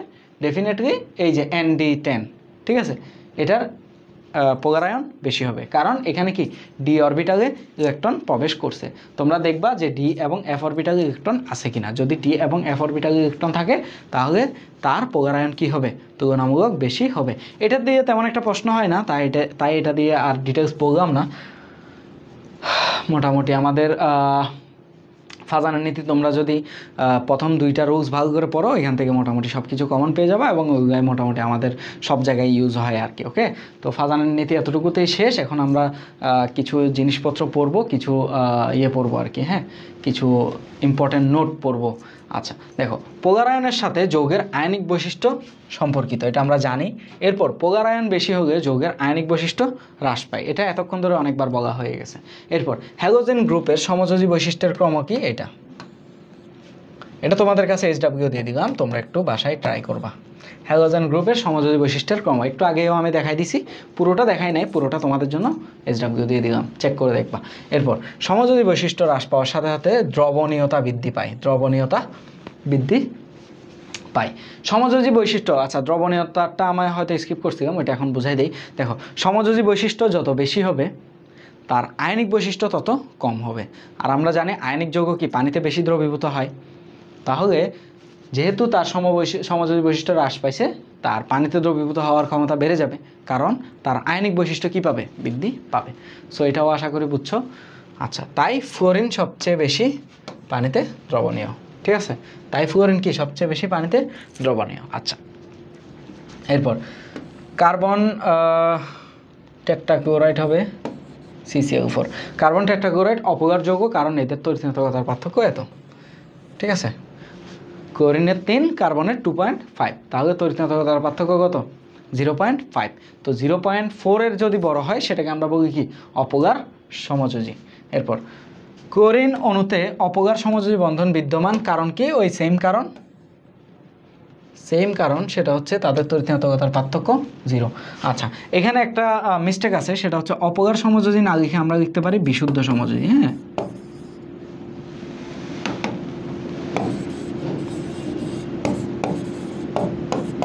আচ্ছা, এই যে বিশুদ্ধ সমযোজী যেটা দেখতেছো, এই বিশুদ্ধ সমযোজী আর হচ্ছে অপগার সমযোজী প্রায় একই। কিছু কিছু বইয়ে তোমার এই অপগার সমযোজীকে বিশুদ্ধ সমযোজী লেখা আছে, ঠিক আছে। সো ওই কারণে আমি যখন তোমাদেরকে একদম প্রথমে পড়াইছিলাম তখন হচ্ছে ওই অপগার সমযোজী আলাদাভাবে আর পড়াই নাই, ওই বিশুদ্ধ সমযোজীকেই কি অপগার সমযোজীর ক্রাইটেরিয়ায় ফেলে দিছি আর কি। হ্যাঁ, সো অপগার সমযোজী আর বিশুদ্ধ সমযোজী প্রায় একই। আচ্ছা, এরপর গ্রুপ 2 এর মৌলগুলোর বেরিলিয়াম, ম্যাগনেসিয়াম, ক্যালসিয়াম, বেরিয়াম, এই জিনিসটা একটু বাসায় চেক করে নিবা। এটা অলরেডি আমি দেখাই ফেলছি, এটা একটু বাসায় চেক দিয়ে দিবা, ঠিক আছে। এটা আমি দেখাই ফেলছি, ওই যে বেরিলিয়াম ক্লোরাইড মানে কার পোলার বেশি, কার বেশি, এটা একটু আগেও দেখালাম। এরপর অ্যালুমিনিয়াম 3+ আয়নটি, এটাও দেখাইছি, একটু চেক করে নিবা, এগুলো বাসায় একটু চেক দিবা, ঠিক আছে। এগুলো সব দেখানো শেষ। এটাও একটু আগে দেখা ফেললাম, এটাও বাসায় একটু চেক দিবা, কার পোলার আয়ন বেশি, কার পোলার আয়ন কম, এই জিনিসটা। এরপর পোলার আয়ন নির্ভর করে ক্যাটায়নের আকার, অ্যানায়নের আকার এবং চার্জের উপর, ঠিক আছে। এই লাইনটা একটু ইম্পর্টেন্ট, ক্যাটায়নের আকার, অ্যানায়নের আকার এবং ক্যাটায়নের চার্জের উপর। অ্যানায়নের চার্জের উপরও নির্ভর করে, তবে এই 3টা দিয়ে অপশনে আসছে তো তাই এই 3টা একসাথে লেখা হয়েছে। তাহলে এটা একটি অপগার সমযোজী কিংবা বিশুদ্ধ সমযোজীও বলতে পারো, ঠিক আছে। বিশুদ্ধ সমযোজী অপশনে থাকে বিশুদ্ধ সমযোজী, আর অপগার থাকে অপগার। FeCl2, FeCl3 এর মধ্যে গলনাঙ্ক কোনটির অধিক? কোনটির গলনাঙ্ক অধিক? তাহলে এখানে তোমার চার্জ দেখে হয়ে যাচ্ছে, দেখো এটা একটু বুঝাই দিই। এখানে তুমি চার্জ দেখো, এখানে Fe কত? Fe2+, এখানে Fe কত? Fe3+। তাহলে এখানে Fe যেহেতু এটা চার্জ বেশি, তাহলে কি এর পোলার আয়ন বেশি হবে, তাহলে এর সমযোজী বৈশিষ্ট্য বেশি। এর যদি সমযোজী বৈশিষ্ট্য বেশি হয় তার আয়নিক বৈশিষ্ট্য কম, আয়নিক বৈশিষ্ট্য যদি কম হয় তার গলনাঙ্ক স্ফুটনাঙ্ক কম, তাহলে এখানে গলনাঙ্ক স্ফুটনাঙ্ক কার বেশি? Fe2+ এর। Fe2+ এর যেহেতু সমযোজী বৈশিষ্ট্য কম, তাই তার আয়নিক বৈশিষ্ট্য বেশি, আর আয়নিক বৈশিষ্ট্য বেশি হলে গলনাঙ্ক স্ফুটনাঙ্ক বেশি। ক্যালসিয়াম ক্লোরাইড, ম্যাগনেসিয়াম ক্লোরাইডের মধ্যে গলনাঙ্ক বেশি কেন? এটাও করাই দিছি, একটু পরে চেক দিয়ে দিবা। এরপর AlCl3 হবে, এটা কোনটি অধিক সমযোজী? AlF3, AlCl3 প্রকৃতির আয়নিক প্রকৃতির হলেও সমযোজী কেন? এই জিনিসগুলো পারবা। অ্যালুমিনিয়াম ট্রাইফ্লোরাইড আয়নিক প্রকৃতির হলেও AlCl3 সমযোজী কেন? ঠিক আছে, অ্যালুমিনিয়াম ট্রাইফ্লোরাইডের ক্ষেত্রে দেখো, অ্যালুমিনিয়াম ট্রাইফ্লোরাইড এখানে দেখো ফ্লোরিনের তড়িৎ-নাটকতা কত? 4, আর অ্যালুমিনিয়াম ক্লোরাইড তড়িৎ-নাটকতা কত? তোমার 3, ঠিক আছে। অ্যালুমিনিয়াম ক্লোরাইড ক্লোরিনের তড়িৎ-নাটকতা কত? 3। তো এখানে যেহেতু ফ্লোরিনের তড়িৎ-নাটকতা বেশি, তাই কি ওই যে অ্যালুমিনিয়াম ফ্লোরাইডের যেই যৌগটা সেটা কি অধিক আয়নিক, ওই যে পোল সৃষ্টি করে ফেলবে, মানে এদের তড়িৎ-নাটকতার পার্থক্যটা কত আসবে? ডেল ইলেকট্রোনেগেটিভিটির পার্থক্য কত আসবে বলো তো? আসবে হচ্ছে 1.7 থেকে বড়। তাই কি এখানে অ্যালুমিনিয়াম ফ্লোরাইড যেটা সেটা কি তোমার অধিক আয়নিক যৌগ, আর অ্যালুমিনিয়াম ক্লোরাইডটা কি সমযোজী যৌগ। আচ্ছা, পোলার আয়ন বেশি হলে সংশ্লিষ্ট যৌগের কি কি ঘটনা ঘটে? সমযোজী বৈশিষ্ট্য বেশি হয়, এটা আমরা জানি। পানিতে দ্রাব্যতা কম হয়, এটাও জানি। এরপর আর্দ্র বিশ্লেষণ প্রবণতা বৃদ্ধি পায়, এটা ভুল, কারণ পানিতে কোন যৌগ আর্দ্র বিশ্লেষিত বেশি হয়? আয়নিক যৌগ, তাই না? তো সমযোজী যৌগের বৈশিষ্ট্য যেহেতু বেশি, আর্দ্র বিশ্লেষিত কি হবে? কম হবে। তাহলে আমাদের আনসার হচ্ছে 1 আর 2। মোটামুটি আমাদের থিওরিটা পড়া শেষ, এখন আমরা কিছু প্রবলেম সলভ করব, দেন আমাদের হচ্ছে ফাজানের নীতি এখানেই শেষ হয়ে যাবে ইনশাআল্লাহ। তো চলো আস্তে আস্তে শুরু করি। আচ্ছা দেখো, এখানে বলা হচ্ছে DCO3 এবং FCO3। তাহলে ডি কি আমাদের? ডি হচ্ছে n এর মান 3 দেওয়া আছে, তাহলে ডি হচ্ছে NS3। এর আগে যদি দেখি আমি, সরি NS3 না, মানে 3S2 আর কি। হ্যাঁ, ডি হচ্ছে কি 3S2। তাহলে এর আগে কয়টা থাকবে? এর আগে 10টা থাকবে, তাই না? এগুলো অনেক দিন ধরে করাইতেছি, এগুলো আর ডিটেলসে করার কোনো প্রয়োজন আছে বলে আমি মনে করি না আর কি। হ্যাঁ, তাহলে এর আগে 10টা থাকবে, তাহলে টোটাল এটা কত? এটা হচ্ছে 12। 12 যদি হয় এটাকে আমরা বলতে পারি হচ্ছে অ্যালুমিনিয়াম। ঠিক আছে,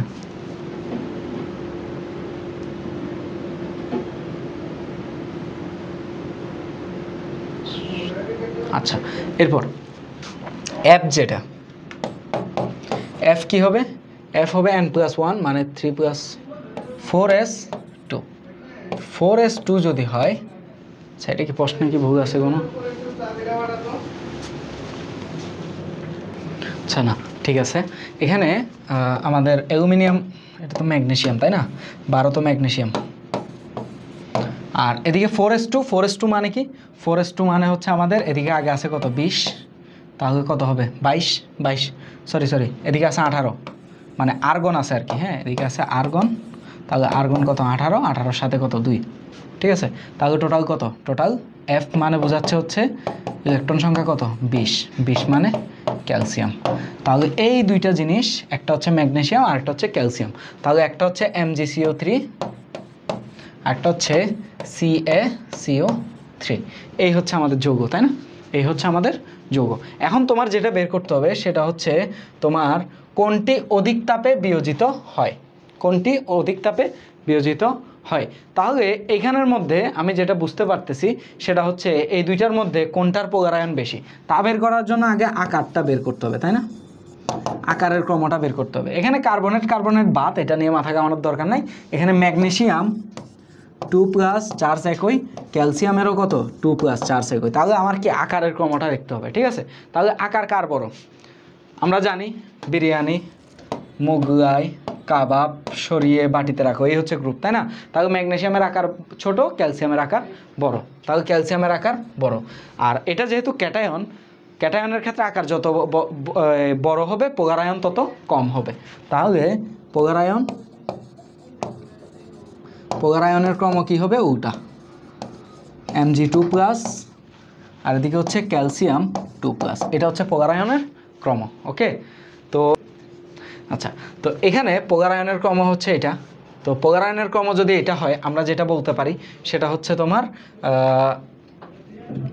এখান থেকে যেটা বলতে পারি সেটা হচ্ছে MgCO3 অধিক সমযোজী, তাই না?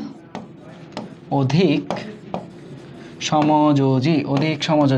আর অধিক সমযোজী যদি হয় কম আয়নিক, আর কম আয়নিক যদি হয় তাহলে আমরা বলতে পারি কি তাকে বিয়োজিত করতে কম তাপমাত্রা লাগবে। তাহলে কম তাপমাত্রা লাগবে, মানে তার গগনাঙ্ক স্ফুটনাঙ্ক কম এবং তারে ভাঙতে কি কম তাপমাত্রা লাগবে। ঠিক আছে, তাহলে এখানে কোনটা কি? MgCO3 কে বিয়োজিত করতে কি কম তাপমাত্রা লাগবে, আর ক্যালসিয়াম কার্বনেটকে বিয়োজিত করতে বেশি তাপমাত্রা লাগবে। সো আশা করি তোমরা জিনিসটা পারবা, এটা আর প্যারা নেই এটা নিয়ে। এখন আসো এখানে এ যৌগ অপেক্ষা বি যৌগের গগনাঙ্ক বেশি ব্যাখ্যা করতে বলা হয়েছে। এ যৌগ অপেক্ষা বি যৌগের গগনাঙ্ক বেশি। এখানে যে জিনিসটা তোমাদের জানা থাকা লাগবে সেটা হলো, আচ্ছা এখানে একটা জিনিস মিসিং আছে, সেটা হচ্ছে এখানে একটা লেখা প্রশ্নে আছে, সেটা হচ্ছে এ ও বি যৌগ তৃতীয় ও চতুর্থ পর্যায়ের ক্ষার ধাতুর নাইট্রেট, এই জিনিসটা লেখা আছে। ঠিক আছে, ক্ষার ধাতুর নাইট্রেট, এটা উদ্দীপকে লেখা আছে, এটা এখানে মিসিং গেছে আর কি। হ্যাঁ, তাহলে এই যৌগ তৃতীয় পর্যায়ের ক্ষার ধাতু কোনটা? আমাদের ক্ষার ধাতু কি কি? লিনা কে, রুবি, আচ্ছা কে আছে, হ্যাঁ এরপরে রুবি, তাই না? রুবি শেষ হয়ে গেছে। তাহলে এটা কি দ্বিতীয়, এটা তৃতীয়, এটা তৃতীয়, এটা কি চতুর্থ। তাহলে এটা কি? এটা হচ্ছে পটাশিয়াম। তাহলে এই ক্ষার ধাতু সমূহের নাইট্রেট, তাহলে এ মানে কি? এ মানে হচ্ছে তৃতীয় পর্যায়ের নাইট্রেট, তাহলে NaNO3। বি মানে কি? বি মানে হচ্ছে KNO3। তো বলা হচ্ছে এই দুইটার মধ্যে কোনটার গলনাঙ্ক স্ফুটনাঙ্ক বেশি। তুমি আগে কি করবা, সমযোজী বৈশিষ্ট্য কার বেশি সেটা বের করবা। এই যে নাইট্রেট বাদ দিয়ে এদিকে সোডিয়াম আর পটাশিয়ামের মধ্যে কম্পেয়ার করবা, দেন সমযোজী বৈশিষ্ট্য কার বেশি সেটা বের করবা, এরপরে তোমার বাদ বাকিটা পেরে যাবো আশা করি। উদ্দীপকের ক্যাটায়ন সমূহের দ্বারা সৃষ্ট ক্লোরাইড লবণের সমযোজী বৈশিষ্ট্যের ক্রম বিশ্লেষণ করো। তাহলে এখানে তোমার কিছুই করতে হবে না, এখানে ক্যাটায়নের চার্জ দেওয়া আছে, দেখো P plus Q2 plus R3 plus. Charge দেখে আমি বুঝতে পারতেছি এটার পোলার আয়ন বেশি, এটার পোলার আয়ন কম, এই চার্জ দেখেই কি আমি বুঝে যাইতেছি জিনিসটা, ঠিক আছে। তো সমযোজী বৈশিষ্ট্যের ক্রমও কি সেম হবে।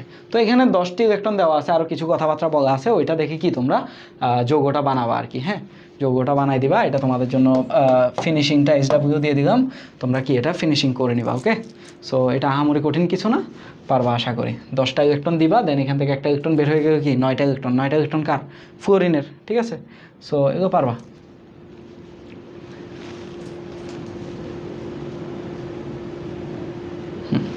আচ্ছা, এরপর দুটি যৌগের মধ্যে কোনটির স্ফুটনাঙ্ক বেশি, এটাও আমি আর করাবো না, যৌগ দুইটা বের করাও শিখাবো না, কারণ এগুলো অনেক প্রশ্ন সলভ করানো হয়েছে, কিভাবে যৌগের নাম বের করবা সেটা অনেকবার শেখানো হয়েছে, সো আর শিখাচ্ছি না। ওকে, সো এটা পারবা, পারবা বা পারতে হবে, পারতে কি হবে, ওকে, পারতে হবে। এরপর এটাও কি পারতে হবে, ঠিক আছে, না পারার কোনো সুযোগ নাই, অনেকগুলো করাইছি। গলনাঙ্কের ক্রম সেম জিনিস, সেম জিনিস। পটাশিয়াম লবণের মধ্যে কোনটি অধিকতর আয়নিক, ঠিক আছে। চিত্রে সি বিন্দুতে বলা হচ্ছে সি বিন্দু নির্দেশিত অ্যাসিডের, আচ্ছা সি বিন্দুতে অ্যাসিড দেওয়া আছে HBr, তাই না, ঠিক আছে। আচ্ছা HBr দেওয়া আছে, এখন এর নির্দেশিত পটাশিয়াম এবং ক্যালসিয়াম লবণ বানাইতে হবে, ঠিক আছে, পটাশিয়াম এবং ক্যালসিয়াম লবণ বানাইতে হবে। এখন এর সাথে তুমি পটাশিয়াম হাইড্রোক্সাইড দাও, তাহলে কি পাবা, পটাশিয়াম ব্রোমাইড পাবা, KBr, সাথে কি উৎপন্ন হবে, পানি উৎপন্ন হবে। ওকে, এই যে অ্যাসিড আর ক্ষার বিক্রিয়া, পানি লবণ পানি। এরপর HBr নাও, তার সাথে ক্যালসিয়ামের হাইড্রোক্সাইড দাও, ক্যালসিয়াম হাইড্রোক্সাইড দিলা, তাহলে কি পাবা, পাবা হচ্ছে CaBr2। এই তাহলে এই যে এই দুইটা যৌগ, এই দুইটা যৌগের মধ্যে কোনটা অধিক সমযোজী সেটা বের করবা। এই দুইটা যৌগের মধ্যে কোনটা অধিক আয়নিক, কোনটা অধিক সমযোজী সেটা বের করবা, এটা আর বের করে দেখাচ্ছি না। সৃষ্ট যৌগগুলোর গলনাঙ্কের ক্রম, গলনাঙ্কের ক্রম, এই যে এখানে যৌগের নামও দেওয়া আছে, 3 নাম্বার পর্যায়ে দেওয়া আছে, 3 নাম্বার পর্যায়ে দেওয়া আছে। তাহলে 3 নাম্বার পর্যায়ের প্রথম মৌল কোনটা, 1 নম্বরে হচ্ছে হাইড্রোজেন, এদিকে আছে হিলিয়াম, দেন এদিকে লিথিয়াম থেকে শুরু, এদিকে গিয়ে কি নিয়নে শেষ, তাই না। এদিকে শুরু কোথায়, যে সোডিয়াম থেকে শুরু, সোডিয়াম, এরপর যে সোডিয়ামের পরে কি ম্যাগনেসিয়াম, এরপরে অ্যালুমিনিয়াম, এই জিনিসটা। তাহলে এ কি, এ হচ্ছে সোডিয়াম 3 নাম্বার পর্যায়ে, এরপর বি হচ্ছে ম্যাগনেসিয়াম, সি হচ্ছে অ্যালুমিনিয়াম, এভাবে কি যাবে আর কি। ওকে, তো বাদ বাকিটা তোমরা আশা করি পারবা। অক্সাইড দুটি সমযোজী বৈশিষ্ট্যের ভিন্নতা রয়েছে, সমযোজী, আচ্ছা এটাও আশা করি পারবা। এখানে কিউ আর আর কি সেগুলো বলা আছে এবং তাদের অক্সাইড বানাবা, ঠিক আছে, কিউ আর আর কি সেটা বলা আছে, তাদের অক্সাইড বানাবা, বানানোর পর তাদের যে সমযোজী বৈশিষ্ট্যের ভিন্নতা বা তাদের সমযোজী বৈশিষ্ট্যের যে ক্রমটা সেটা বের করে দেখাবা, বাস এটাও তোমরা আশা করি পারবা। এটা তোমাদের জন্য বাড়ি কাজ দিলাম, করে নিবা। কোনটি পানিতে দ্রবণীয়তা বেশি, সেম প্রশ্ন, এবং এখানে যে ইয়েটা আছে এটাও শিখাচ্ছি না, এগুলো অনেকবার শিখানো শেষ, সো এগুলো আশা করি পারবা। উদ্দীপকের 1 নং যৌগের 2 ও 3 নং যৌগের গলনাঙ্ক পানিতে দ্রবণীয় দ্রাব্যতার ক্রম ব্যাখ্যা করো, গলনাঙ্ক ও পানিতে দ্রাব্যতার ক্রম। আচ্ছা এই যে এই দুইটার মধ্যে তো একদম সিম্পল, এখানে অ্যালুমিনিয়াম কত 3 প্লাস Mg2 প্লাস, বাদ বাকিটা তোমরা এমনিতেই পারবা, ঠিক আছে। গলনাঙ্ক আর পানিতে দ্রাব্যতার ক্রম, এখানের মধ্যে যেটা বেশি আয়নিক বৈশিষ্ট্য প্রদর্শন করবে সে কি কম সমযোজী বৈশিষ্ট্য প্রদর্শন করবে, আর কম সমযোজী বৈশিষ্ট্য প্রদর্শন করা মানে গলনাঙ্ক আর পানিতে দ্রাব্যতা কম। এটাও সেম, দ্রাব্যতার ক্রম, এগুলো পারবা। এটাও সেম, পারবা। এটাও সেম একই জিনিস। সো মোটামুটি আমাদের ফাজানের নীতি থেকে হিউজ প্রশ্ন হয়, ফাজানের নীতি আমরা মোটামুটি শেষ করলাম। এখন আমরা যেটা পড়ব সেটা হচ্ছে আমাদের ভ্যান ডার ওয়ালস বল। ঠিক আছে, ভ্যান ডার ওয়ালস বল। ভ্যান ডার ওয়ালস বল কিছুই না, সেটা হচ্ছে একাধিক অণুর মধ্যে একাধিক, ধরো দুইটা অণু পাশাপাশি দুইটা অণু আছে, যেমন ধরো HCl এদিকে আরেকটা HCl, দুইটা কি অণু, দুইটা পরমাণু মিলে অণু গঠন হয়েছে। এখন দুইটা অণু যে কোনো অণু হইতে পারে, অণুর মধ্যে যত ধরনের বল কার্যকর হয় সবগুলোকে একত্রে বলা হয় ভ্যান ডার ওয়ালস বল। বাস এটাই। দেখো এখানে কি বলছে, রাসায়নিক বন্ধন শক্তি বা অন্ত আণবিক আকর্ষণ, আন্ত না কিন্তু, হ্যাঁ আচ্ছা, ছাড়া অণুসমূহের মধ্যে যত প্রকার কার্যকর বল রয়েছে তাদেরকে একত্রে বলা হয় আন্ত আণবিক বল। ঠিক আছে, আন্ত আণবিক আকর্ষণ বল, সাধারণভাবে এটাকে বলতে পারি আমরা কি ভ্যান ডার ওয়ালস বল। মোট কথা হচ্ছে আন্ত আণবিক মানে দুইটা অণুর মধ্যে যে বল সেটাই কি ভ্যান ডার ওয়ালস বল। এতটুকু পড়ো, আর বেশি কিছু পড়ার দরকার নেই। তবে অপোলার সমযোজী অণুসমূহের মধ্যে আন্ত আণবিক আকর্ষণ বলকে কি বলা হয়, ভ্যান ডার ওয়ালস বলা হয়। মানে বেসিক্যালি অপোলার সমযোজী যেসব অণু সেগুলোকে কি বলা হয়, আন্ত আণবিক আকর্ষণ বল। ওকে, সো এটা আর এত বেশি কিছু পড়ার দরকার নাই।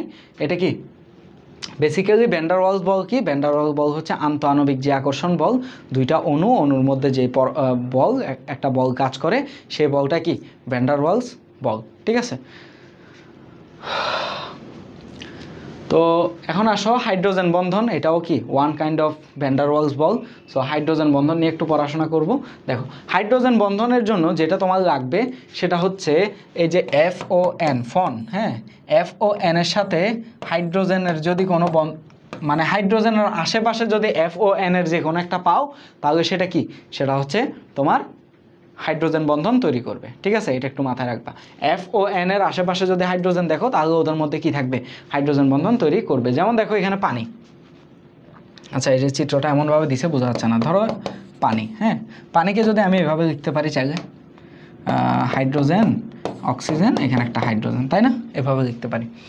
এরপর ধরো আরেকটা পানির অণু নিলাম, হাইড্রোজেন অক্সিজেন হাইড্রোজেন নিলাম। ঠিক আছে, এখন দেখো এই যে পাশাপাশি দুইটা পানির অণু নেওয়ার ফলে এদের মধ্যে কি হাইড্রোজেন আর অক্সিজেন, ওই যে বললাম হাইড্রোজেনের সাথে যদি ফনের যে কোনো একটা দেখো তাদের মধ্যে যে আকর্ষণ বল কাজ করবে সেটাকে আমরা বলতে পারি কি হাইড্রোজেন বন্ড। তারা কি হাইড্রোজেন বন্ড তৈরি করবে। ঠিক আছে, এটাও ওয়ান কাইন্ড অফ কি ভ্যান ডার ওয়ালস ফোর্স। ঠিক আছে, আচ্ছা তাহলে আমরা একটু পড়াশোনাটা দেখি। দেখো অধিক তড়িৎ-ঋণাত্মক পরমাণু, যেটা ইম্পর্টেন্ট সেটা হচ্ছে অধিক তড়িৎ-ঋণাত্মক পরমাণু কি করবে, যেমন আমার ফন, ফ্লুরিন, অক্সিজেন, নাইট্রোজেন এরাই কি পর্যায় সারণীর অধিক তড়িৎ-ঋণাত্মক মৌল। ঠিক আছে, বিশেষ করে ফ্লুরিন তো সর্বাধিক তড়িৎ-ঋণাত্মক মৌল, এটা তোমরা সবাই জানো। তো বিশেষ ওই কারণে হাইড্রোজেন বন্ধন কি শুধুমাত্র এদের সাথেই গঠিত হয়। এখানে যদি ম্যাগনেসিয়াম থাকতো হবে না, কারণ ম্যাগনেসিয়ামের তড়িৎ-ঋণাত্মকতা কম। তাহলে এদের সাথে হাইড্রোজেন পরমাণুর মধ্যবর্তী বন্ধন অধিকতর পোলার হয়। ঠিক আছে, পোলার হওয়ার কারণে দুটি পোলার অণুর ধনাত্মক প্রান্ত ও ঋণাত্মক প্রান্ত একটা দুর্বল বন্ধনের সৃষ্টি করে। যেমন দেখো এই যে এখানে একটা ডেল নেগেটিভ প্রান্ত তৈরি করছে, এখানে একটা ডেল নেগেটিভ প্রান্ত তৈরি করছে, আর এখানে একটা কি ডেল পজিটিভ, এখানে একটা ডেল পজিটিভ। এই যে পজিটিভ আর নেগেটিভ মিলে কি একটা বন্ধন তৈরি করছে। তবে এই বন্ধনটা আয়নিক বন্ধনের মতো শক্তিশালী না। ঠিক আছে, কিন্তু একটা মনে মনে কি একটা বন্ধন তৈরি করছে, দুর্বল বন্ধন তৈরি করছে। এটাই কি আমাদের হাইড্রোজেন বন্ধন। ওকে, সো বন্ধনের শক্তিমাত্রা কত এটা একটু পড়তে হবে। এরপর হাইড্রোজেন বন্ধন দুই প্রকার, যেমন আন্ত আণবিক হাইড্রোজেন বন্ধন, অন্ত আণবিক হাইড্রোজেন বন্ধন। একটা হচ্ছে অন্ত আর একটা হচ্ছে আন্ত। ঠিক আছে, আচ্ছা আন্ত আণবিকটা কি, আন্ত আণবিকটা হচ্ছে হাইড্রোজেন বন্ধন যখন পাশাপাশি দুটি বাহুর অণুর মধ্যে ঘটতে থাকে সেটা হচ্ছে কি আন্ত আণবিক। যেমন এটা পাশাপাশি দুইটা অণু নিছো, ওই দুইটা অণুর মধ্যে কি এই জিনিসটা ঘটছে, এটা হচ্ছে কি আমাদের আন্ত আণবিক আকর্ষণ বল। ঠিক আছে, আর অন্ত আণবিক কোনটা সেটা আমরা দেখি। অন্ত আণবিক হাইড্রোজেন বন্ড একই মানে অণু থাকবে একই। দেখো এখানে কিন্তু দুইটা ভিন্ন ভিন্ন অণু, এই যে এটা একটা অণু, এটা একটা অণু, এটা আরেকটা অণু। ঠিক আছে, এটা আরেকটা অণু, দুইটা অণুর মধ্যে কিন্তু আকর্ষণটা হয়েছে। বাট এখানে দেখো এখানে এই পুরোটা মিলে কিন্তু একটা অণু, তাই না, এই পুরোটা মিলে একটা অণু। এই অণুর নির্দিষ্ট একটা জায়গা হচ্ছে এটা। ঠিক আছে, দেখো অণুর নির্দিষ্ট একটা জায়গায় হাইড্রোজেন আর অক্সিজেন পাশাপাশি চলে আসছে, আসার ফলে ওই জায়গায় কি, যদিও এখানে কিন্তু কি নাই, কোনো বন্ধন নাই। ঠিক আছে, এটাকে চাইলে আমি এভাবে দিতে পারি, সেটা হলো এটাকে, এটা ছিল এরকম, ঠিক আছে, এটা ছিল কীরকম, এরকম, এখানে কোনো কিছু নাই, খালি জায়গা। তো যখন এই হাইড্রোজেন আর অক্সিজেন পাশাপাশি চলে আসছে তখন তাদের মধ্যে কি একটা দুর্বল বন্ধন তৈরি করবে। এটাই কি হাইড্রোজেন বন্ধন। তাহলে এই বন্ধনটা কোথায় তৈরি হয়েছে? একই অণুর মধ্যে তৈরি হয়েছে, এই জন্য এটা হচ্ছে কি অন্ত আণবিক হাইড্রোজেন বন্ধন। আর আগেরটা কি হয়েছিল? দুইটা পানি আলাদা আলাদাভাবে, দুইটা পানি, এই একটা পানি, এই একটা পানি, দুইটা আলাদা আলাদা পানির মধ্যে একটা বন্ধন তৈরি করছে, দুইটা আলাদা আলাদা অণু, তাই ওইটা ছিল আন্ত, আর একই অণু তাই এটা হচ্ছে অন্ত। তোমাদের কাছে বিষয়গুলো একদম পানির মতো পরিষ্কার হওয়ার কথা, আশা করি তোমাদের কাছে পানির মতো পরিষ্কার জিনিসগুলো। দেন আমি সামনে আগাই। দেখো CH4 একটু দ্রুত আগাচ্ছি, হ্যাঁ একটু দ্রুত আগাচ্ছি, কিন্তু সবগুলো এক্সপ্লেন করেই আগাচ্ছি, হ্যাঁ যেখানে একবার প্রয়োজন সেখানে দুইবার এক্সপ্লেন করতেছি। CH4 যৌগে হাইড্রোজেন বন্ধন গঠিত হয় না, কিন্তু H2O, HF এগুলোতে কি হাইড্রোজেন বন্ধন গঠিত হয়। আচ্ছা দেখো CH4 এ কেন হাইড্রোজেন বন্ধন গঠিত হবে ভাই? কারণ এখানে কার্বন তো তরিতনাত্মকতা কম, তাই না? কার্বনের তরিতনাত্মকতা কত? 2.5, এটা হচ্ছে কার্বন। আর হাইড্রোজেন কত? হাইড্রোজেন তো 2.1। তো এদের মধ্যে তো তরিতনাত্মকতার পার্থক্যই নেই, মাত্র 0.4 পার্থক্য। সো এদের মধ্যে হাইড্রোজেন বন্ধন কীভাবে তৈরি হবে? হাইড্রোজেন বন্ধন তৈরি হতে হলে কী লাগবে? তরিতনাত্মকতার পার্থক্য লাগবে। তো তুমি যেহেতু হাইড্রোজেন নিচ্ছ, হাইড্রোজেনের সাথে তরিতনাত্মকতার পার্থক্য বিবেচনায় মানে আমরা দেখতে পাই যে শুধুমাত্র ফ্লোরিন, অক্সিজেন এবং নাইট্রোজেন যদি থাকে তারাই শুধুমাত্র কি করতে পারে? হাইড্রোজেন বন্ধন তৈরি করতে পারে। সো যেখানে ফ্লোরিন এগুলো নাই সেখানে কি নাই? হাইড্রোজেন বন্ধন নাই। সো বাকিটা তোমরা দেখলেই বুঝতে পারতেছো, এই যে সব জায়গায় এটা আছে, এই যে অক্সিজেন নাইট্রোজেন। ওকে, জিনিসটা বুঝলাম আমরা। এখন আসো স্ফুটনাঙ্কের দিক থেকে এই ক্রমটা সঠিক কিনা, ঠিক আছে? একদম সিম্পল, এটা তোমাদের কাছে অনেকটা কঠিন মনে হইতে পারে। সো এটা একটু দেখো, ভালো করে দেখলেই বুঝতে পারবা তোমরা, ঠিক আছে? তোমরা এটা একদম সিম্পলভাবে ফাজানের নীতি চাইলে অ্যাপ্লাই করতে পারো। এটা কি ফাজানের নীতি অ্যাপ্লাই করতে পারো। এখানে হাইড্রোজেনটা বাদ দিয়ে দাও, কার্বন, এরপরে কার্বন কত? 4+, এরপরে নাইট্রোজেন কত? 3+, এরপর হচ্ছে তোমার এখানে ফ্লোরিন মাইনাস, এরপর হচ্ছে অক্সিজেন 2-। এটা অ্যাপ্লাই করে কি এখানে ফাজানের নীতি অ্যাপ্লাই করে তোমরা কি করতে পারো? এখানে স্ফুটনাঙ্কের যে ক্রমটা সেটা অ্যাপ্লাই করতে পারো। ওকে, সো জিনিসটা আশা করি বুঝছো। এবার আসো স্যালিসাইলিক অ্যাসিড, অর্থোনাইট্রোফেনল এবং হাইড্রোক্সিবেনজিন অণুর মধ্যে কি আন্তঃআণবিক হাইড্রোজেন বন্ধন দেখা যায়। সো এই জিনিসটা একটু মুখস্থ টাইপের করে রাখতে পারো, কারণ এখন যদি তোমাদেরকে স্যালিসাইলিক অ্যাসিড বোঝায় তোমরা বুঝবা না, কারণ এগুলো হচ্ছে তোমাদের অর্গানিক কেমিস্ট্রিতে পড়তে হবে, ঠিক আছে? সো এখন এগুলো বুঝবা না। সো আপাতত এই জিনিসগুলো জাস্ট মনে রাখো, তাহলেই হয়ে যাচ্ছে। স্যালিসাইলিক অ্যাসিড, অর্থোনাইট্রোফেনল এবং অর্থোহাইড্রোক্সিবেনজালডিহাইড এই তিনটা অণুর মধ্যে কি আছে? আন্তঃআণবিক হাইড্রোজেন বন্ধন বিদ্যমান। এই যৌগগুলো লিখে দেখাইতে পারি, বাট আমার কাছে আননেসেসারি মনে হচ্ছে আর কি আপাতত। তোমরা লিখে দেখাইলেও এগুলো বুঝবা না, ঠিক আছে? কারণ তোমাদের অর্গানিক কেমিস্ট্রি না পড়লে এগুলো কিছুই বুঝবা না। আচ্ছা যাই হোক, এরপর হাইড্রোজেন বন্ধনের কারণে পানি তরল হয়। আচ্ছা, পানি যে তরল হয় তার একটা বিশেষ কারণ কি? হাইড্রোজেন বন্ধন। ওই যে আমাদের ইথানল ছিল, ইথানল তরল কেন? তার একটা বিশেষ কারণ হচ্ছে হাইড্রোজেন বন্ধন। কারণ ধরো এই যে CH3CH2OH এই হচ্ছে ইথানল, ঠিক আছে? এই যে OH দেখছো, এই যে OH এর মধ্যে কি একটা হাইড্রোজেন বন্ধন কাজ করে, যার কারণে তোমার কি সেটা ইথানলও কি হয়? তরল হয়। এই প্রশ্নটা মেবি ওই যে প্রথমে স্কিপ করে আসছি আমরা, তাই না? সো এই জিনিসটা আশা করি বুঝতে পারছো তোমরা। এবার আসো, বরফের একটি অক্সিজেন পরমাণু, দুইটি হাইড্রোজেন বন্ধন বিদ্যমান। একদম সিম্পল জিনিসটা দেখো, বরফের একটি পরমাণু, ধরো বরফ আর পানিতে একই হিসাব, তাই না? এই হচ্ছে বরফ, ঠিক আছে? তাহলে বরফের একটি অক্সিজেন পরমাণুতে দুইটি হাইড্রোজেন বন্ধন বিদ্যমান, এটা বলা আছে।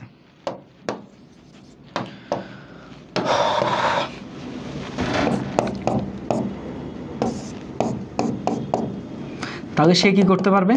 সে এদিকে একটা হাইড্রোজেন নিতে পারবে, ঠিক আছে? তাহলে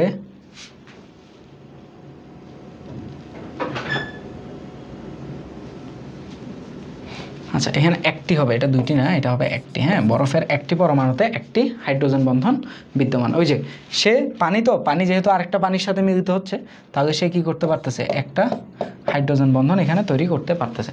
তাহলে বরফের একটি অক্সিজেন পরমাণুতে কি একটি হাইড্রোজেন বন্ধন বিদ্যমান। ওকে, এরপর পানির অণুতে 4টি হাইড্রোজেন বন্ধন। ও আচ্ছা আচ্ছা আচ্ছা, এখানে আরেকটা কথা দেখো, এখানে আরেকটা কথা, সেটা হলো তোমার এই যে এটা ঠিক আছে, এটা 2টি হবে। দেখো এখানে বরফের একটি পরমাণু যদি, একটি অণু যদি আমি নেই, বরফের একটি অণু যদি নেই, তাহলে ধরো এটা একটা বরফ, ঠিক আছে। এখানে একটা অক্সিজেনের সাথে কয়টা হাইড্রোজেন বন্ধন? এই যে এটা একটা, তাহলে 2টা হাইড্রোজেন বন্ধন এখানে বিদ্যমান, ঠিক আছে। তাহলে বরফের একটি পরমাণুতে কি 2টি হাইড্রোজেন বন্ধন বিদ্যমান। আর পানির অণু যদি আমরা দেখি, পানির অণুর ক্ষেত্রে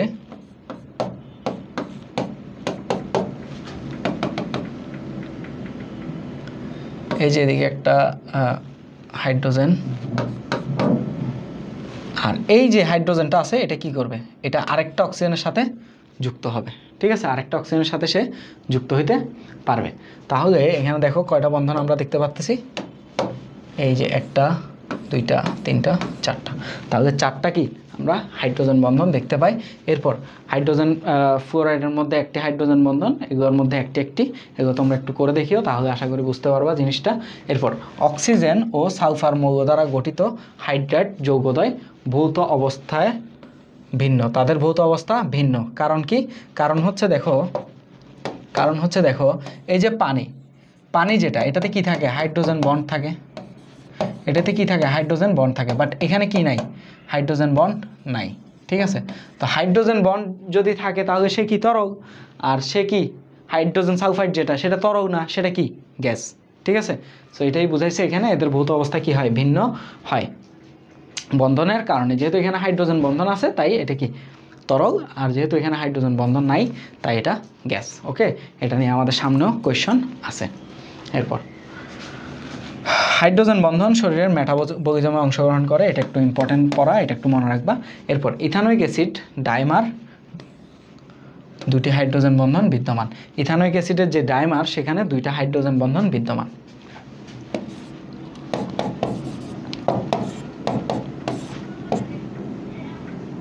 তোমার OH, এটাকে চাইলে আমরা এভাবে লিখতে পারি, ধরো এভাবে। আচ্ছা একটু বড় জায়গায় লিখি, CH3CO, ধরো এটা H, এটা হচ্ছে একটা ইথানোয়িক অ্যাসিড, ঠিক আছে। তো এটা কি করবে বলো তো? এটা যখন ডাইমার গঠন করবে মানে কি? ডাইমার গঠন করবে মানে তার পাশে আরেকটা কি আসবে? ইথানোয়িক অ্যাসিড আসবে। তো দেখো তার পাশে যখন আরেকটা ইথানোয়িক আসবে তখন এই অক্সিজেন দিয়ে একটা হাইড্রোজেন বন্ধন গঠন করতে পারবে, এই অক্সিজেন দিয়ে আরেকটা হাইড্রোজেন বন্ধন গঠন করতে পারবে, ঠিক আছে। সো এই হচ্ছে আমাদের ব্যাপার স্যাপার। তাহলে কি আমাদের ইথানোয়িক অ্যাসিড যখন ডাইমার গঠন করবে তখন কি সে 2টি হাইড্রোজেন বন্ধন দেখাতে পারবে। এরপর H2S আকৃতিতে কৌণিক, কারণ হাইড্রোজেন বন্ধন নাই এবং সালফারের 2টি মুক্তজোড় ইলেকট্রন আছে। তো সালফারের যেহেতু 2টি মুক্তজোড় ইলেকট্রন আছে, ওই যে আমাদের VSEPR থিওরি যেটা গতদিন পড়ছিলাম, VSEPR থিওরি, ওইটা এখানে অ্যাপ্লাই হবে। সো এটা আশা করি তোমরা বুঝতে পারছো। হাইড্রোজেন বন্ধন এর উপস্থিতির কারণে ইথানল পানিতে দ্রবীভূত হয়, এটা একটু আগেও বললাম আমি। এরপর হচ্ছে হাইড্রোজেন বন্ধনের কারণে যৌগের স্ফুটনাঙ্ক বৃদ্ধি পায় এবং পানিতে, এটা একটু মনে রাখবা, হাইড্রোজেন বন্ধন উপস্থিত থাকলে যৌগের কি স্ফুটনাঙ্ক বৃদ্ধি পায়, ওটারে ফুটাইতে কি কষ্ট বেশি হবে। এরপর পানিতে দ্রাব্যতা বৃদ্ধি পায়, কারণ হাইড্রোজেন বন্ধন যত বেশি থাকবে সেটা কি তত বেশি পানি, মানে হাইড্রোজেন বন্ধন যদি থাকে সেটা কি, সেটা তরল, তো তারা কি পানিতে দ্রবীভূত করা সহজ, ঠিক আছে, কারণ তরলে দ্রবীভূত হয়, তাই না। এরপর ডাইমার গঠনও সম্ভব হয়। ওকে, এরপর পানির অণুর আকৃতির কারণে OH বন্ধন থাকে। আচ্ছা, ও অক্সিজেন যেহেতু 2টি মুক্তজোড় থাকে তাই মুক্তজোড় ইলেকট্রনের বিকর্ষণের কারণে পানি কি বিকৃত হয়ে যায়। এটা আমরা কি VSEPR থিওরিতে দেখছি, তাই না। VSEPR থিওরিতে গতদিন দেখছি যে পানির অণুতে যেহেতু মুক্তজোড় আছে 2টা, তাই কি তার আকৃতি চেঞ্জ হয়ে যায়। আরও কতটুক বাকি? প্রায় শেষের দিকে। আচ্ছা,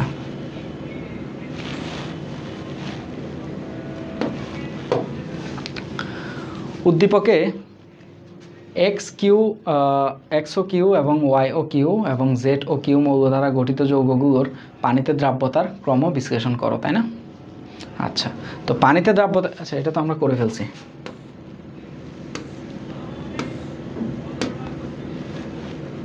আচ্ছা দেখো, কোন যৌগটি হাইড্রোজেন বন্ধন গঠন করে? ডেফিনেটলি আমাদের এটা আনসার, কারণ হাইড্রোজেনের সাথে অন্য কোথাও কি নাই, ফোন নাই, ফোন।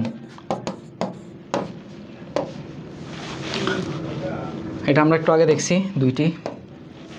কোনটি হাইড্রোজেন বন্ধন আছে? এই যে এটাতে ফোন। স্ফুটনাঙ্কের সঠিক ক্রম, এই যে একটু আগে যেটা দেখছিলাম এটা তোমরা করে নিবা, একটু আগে আমরা দেখছি ওই যে ওইখানে দেখছিলাম, এটাও করতে পারো সেমভাবে। এরপর হাইড্রোজেন বন্ধন গঠনকারী যৌগ কোনটি?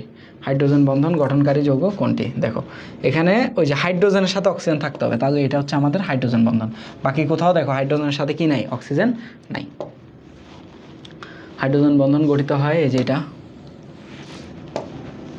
কোনটি অক্সিজেন পরমাণুতে কয়টি? আচ্ছা বরফের, এটা আমরা দেখছি একটু আগে দুইটি। কোনটি বেশি সংখ্যক হাইড্রোজেন বন্ধন গঠন করে? আচ্ছা, কোনটি বেশি সংখ্যক হাইড্রোজেন বন্ধন গঠন করে? আচ্ছা এখানে একটা কথা দেখো, এখানে এটাও আনসার হতে পারে, এটাও আনসার হতে পারে, এটাও আনসার হতে পারে। এখন তোমার যেটা দেখতে হবে সেটা হচ্ছে ইলেকট্রোনেগেটিভিটি। যার ইলেকট্রোনেগেটিভিটি বেশি সে বেশি সংখ্যক হাইড্রোজেন বন্ধন গঠন করতে পারবে। ঠিক আছে, যেহেতু এর ইলেকট্রোনেগেটিভিটি বেশি মানে ফ্লোরিন, ফ্লোরিনের ইএন এর মান কি বেশি? 4। বাকি সবার কি ফ্লোরিনের চেয়ে কম, তাই এখানে আনসার হবে ফ্লোরিন। ফ্লোরিনের কি হাইড্রোজেন বন্ধন গঠন করার ক্ষমতা বা হাইড্রোজেন বন্ধন গঠন করার প্রবণতা কি ফ্লোরিনের ক্ষেত্রে বেশি। ওকে, শরীরের মেটাবলিজমে অংশগ্রহণ করে কোন বন্ধন? হাইড্রোজেন। আন্তঃআণবিক, ওই যে একটু আগে যে জিনিসটা দেখানো হয়েছিল, আনসার 1 2 3। হাইড্রোক্সি বেঞ্জাইড অর্থ আচ্ছা 1 আর 3, 1 আর 3 আনসার হবে 1 আর 3। এইটা নাই, টগুইন নেই, অর্থনাইট্রোফেনল আর হচ্ছে 3, একটু আগে আমরা দেখছিলাম। ওকে,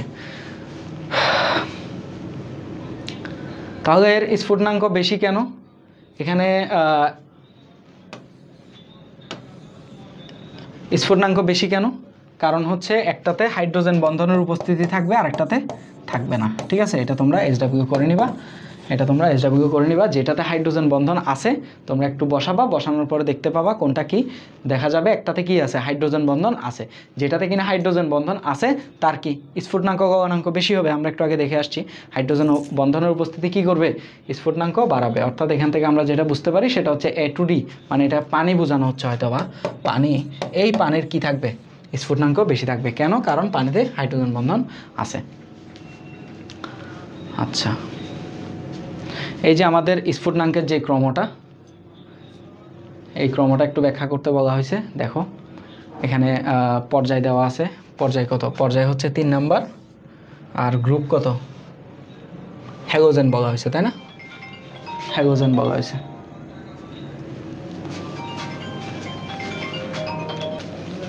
আচ্ছা ওকে, এখানে দেখো যে বিষয়টা আমাদের দেখাচ্ছে সেটা হচ্ছে এক্স দিয়ে হ্যালোজেন বোঝাচ্ছে, ওকে সমস্যা নাই। তাহলে পর্যায় 2 3। তাহলে আমরা এখান থেকে যেটা বুঝতে পারি সেটা হচ্ছে এখানে এটা HX যেটা, এটা দ্বারা কি বোঝাচ্ছে, এটা যেহেতু পর্যায় 2, পর্যায় 2 এ হ্যালোজেন কোনটা? ফ্লোরিন। পর্যায় 3 কোনটা? ক্লোরিন। এরপর এটা আয়োডিন, এরপর এটা কি, সরি ব্রোমিন, এরপরটা কি আয়োডিন, তাই না? এরপরটা হচ্ছে আয়োডিন। এগুলো হচ্ছে আমাদের কি হ্যালোজেন আর কি। এখন HX দ্বারা কি বোঝাচ্ছে? Hydrogen fluoride. এটা দ্বারা বোঝাচ্ছে হাইড্রোজেন ক্লোরাইড। এটা দ্বারা হাইড্রোজেন ব্রোমাইড।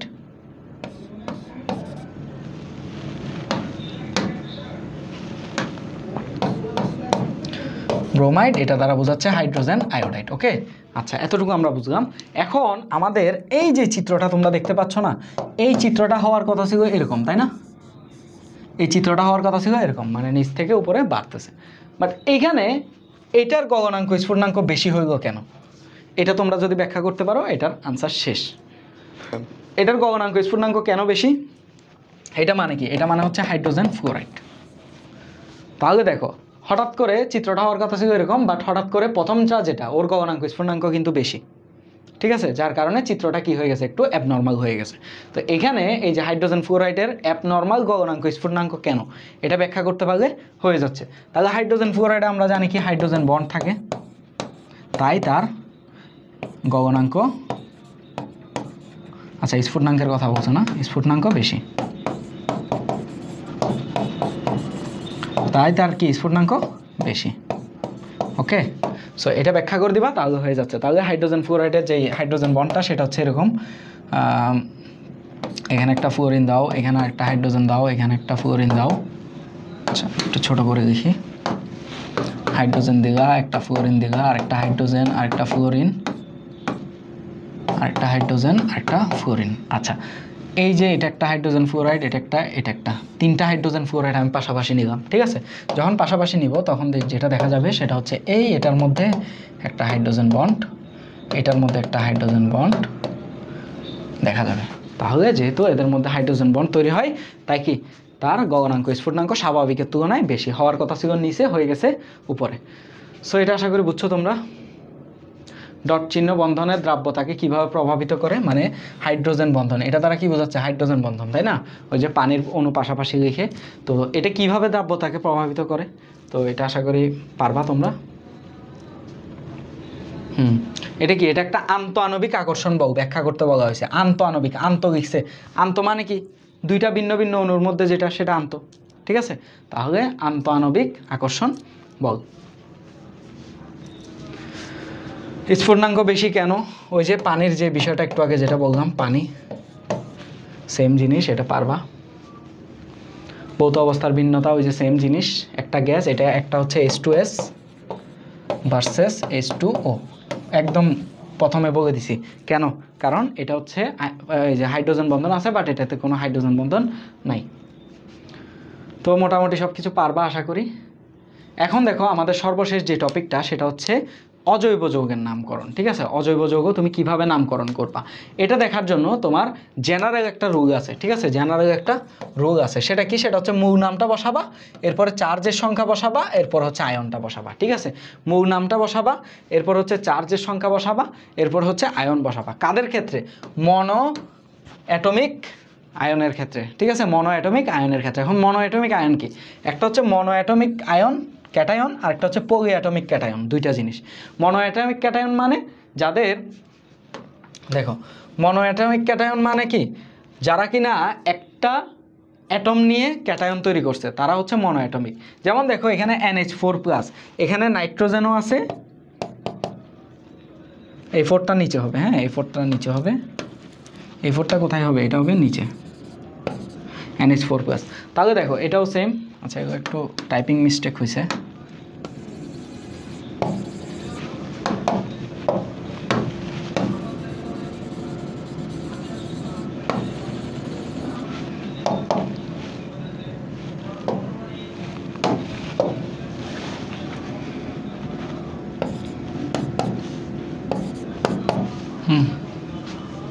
এটা I2, আচ্ছা এটা দেখার দরকার নেই, এটা দরকার নেই, এটা একটু ঝামেলা আছে। আচ্ছা যাই হোক, তো দেখো এখানে যে বিষয়টা আমরা দেখতে পাচ্ছি সেটা হচ্ছে তোমার মনো অ্যাটমিক মানে কি, একটা মাত্র অ্যাটম থাকবে। যেমন দেখো সোডিয়াম একটা অ্যাটম, পটাশিয়াম একটা অ্যাটম, ক্যালসিয়াম একটা অ্যাটম। বাট এখানে দেখো নাইট্রোজেনও আছে, হাইড্রোজেনও আছে, ফসফরাস আছে, হাইড্রোজেন আছে, সালফার আছে, হাইড্রোজেন আছে। তাই এগুলোকে আমি বলি হচ্ছে পলি অ্যাটমিক, এগুলোকে বলি মনো অ্যাটমিক। যখন মনো অ্যাটমিক থাকবে তোমার নাম হবে কেমন, নাম হবে মূল নামের পাশে কি চার্জ সংখ্যাটা বসাই দিতে হবে। যেমন এখানে দেখো সোডিয়াম, সোডিয়ামের চার্জ কত, সোডিয়ামের চার্জ হচ্ছে 1। পটাশিয়ামের চার্জ কত, 1, এই যে বসাই দিছে। ক্যালসিয়ামের চার্জ কত, 2, এই যে বসাই দিছে 2, ঠিক আছে। তাহলে যখন মনো অ্যাটমিক ক্যাটায়ন হবে তখন তার ক্যাটায়নের নাম কি হবে, ক্যাটায়নের নামের সাথে চার্জ সংখ্যাটা বসাই দিবা, তাহলে তোমার নামকরণ শেষ। আর পলি অ্যাটমিকের ক্ষেত্রে জাস্ট শব্দটা বসাবা, মূল যে শব্দটা সেটা বসাবা, তার সাথে অনিয়াম বসাবা, আর আয়ন কথাটা লিখবা আর কি, হ্যাঁ অনিয়াম আয়ন। তাহলে দুইটা সূত্র, একটা হচ্ছে মনো অ্যাটমিক হলে কী করতে হবে, চার্জ সংখ্যাটা বসাই দিতে হবে মূল নামের সাথে, বাস কাজ শেষ। আর পলি অ্যাটমিক হলে মূল নামের পরে কি অনিয়াম কথাটা বসাইতে হবে, যেমন অ্যামোনিয়াম, তারপর ফসফোনিয়াম, এরপর হচ্ছে সালফোনিয়াম, ঠিক আছে, এই জিনিসগুলো। Hydronium H3O+, hydronium. আচ্ছা এবার আসো অ্যানায়ন, ক্যাটায়নেরটা গেছে, এবার অ্যানায়নের নামকরণ কিভাবে করবা। অ্যানায়ন নামকরণ মনো অ্যাটমিকের ক্ষেত্রে একদম সিম্পল, আইড যুক্ত করবা, ঠিক আছে, আইড যুক্ত করবা, শব্দমূলের সাথে আইড যুক্ত করবা মনো অ্যাটম।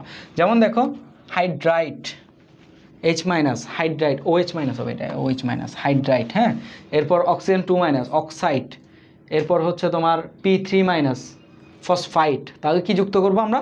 আইড যুক্ত করব মনো অ্যাটমিকের সাথে, ঠিক আছে। আচ্ছা, তাহলে অ্যানায়ন দুই ধরনের, একটা হচ্ছে মনো অ্যাটমিক আর একটা হচ্ছে পলি অ্যাটমিক। মনো অ্যাটমিক আমরা অলরেডি দেখে ফেলছি, আইড যুক্ত হবে। আর পলি অ্যাটমিক হচ্ছে দুই ধরনের, একটা হচ্ছে অক্সিজেন মুক্ত আর একটা হচ্ছে অক্সিজেন যুক্ত। একটা অক্সিজেন মুক্ত আর একটা অক্সিজেন যুক্ত। অক্সিজেন মুক্ত কেমন? যেমন ধরো এটা পুরাটা অ্যানায়ন, পলি কেন? দুইটা মিলে হয়েছে তাই পলি, ঠিক আছে। এটা অক্সিজেন নাই তাই অক্সিজেন মুক্ত, আর এটা অক্সিজেন যুক্ত, অক্সিজেন আছে তাই অক্সিজেন যুক্ত, ঠিক আছে। এটা পলি কেন? পলি এখানে ক্লোরিনও আছে, অক্সিজেন আছে, তাই পলি অ্যাটমিক। ওকে, তাহলে এখন অক্সিজেন মুক্তর জন্য এক ধরনের নিয়ম, অক্সিজেন যুক্তর জন্য এক ধরনের নিয়ম, সেটা আমরা এখন দেখব। দেখো, অক্সিজেন মুক্ত যদি হয় তখন আমরা কি করব? তখন আমরা তোমার একটা হচ্ছে অক্সিজেন যুক্ত আর একটা হচ্ছে অক্সিজেন মুক্ত। তাহলে এক্সাম্পল দিছে এখানে, যেমন দেখো এটা অ্যাজাইড আর একটা হচ্ছে সায়ানাইড, ঠিক আছে। এদের মধ্যে কোনো অক্সিজেন নাই আর এদের মধ্যে অক্সিজেন আছে, এক্সাম্পল দিছে। আর আমরা নামকরণটা কীভাবে করব দেখো, অক্সিজেন যুক্ত, এটা অক্সিজেন যুক্ত হবে, অক্সিজেন যুক্ত পলিঅ্যাটমিক জাতীয় যে আয়নগুলো, তাদের নামকরণের জন্য আমার কেন্দ্রীয় যে পরমাণু, কেন্দ্রীয় পরমাণুটা একটু ভালো করে দেখতে হবে, ঠিক আছে।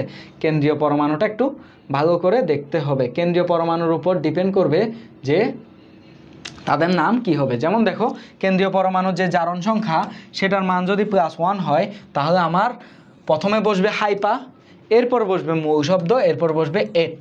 যেমন আমরা এক্সাম্পল দেখি, দেখো এখানে HClO, যেখানে ক্লোরিনের জারণ মান কত? +1, ঠিক আছে।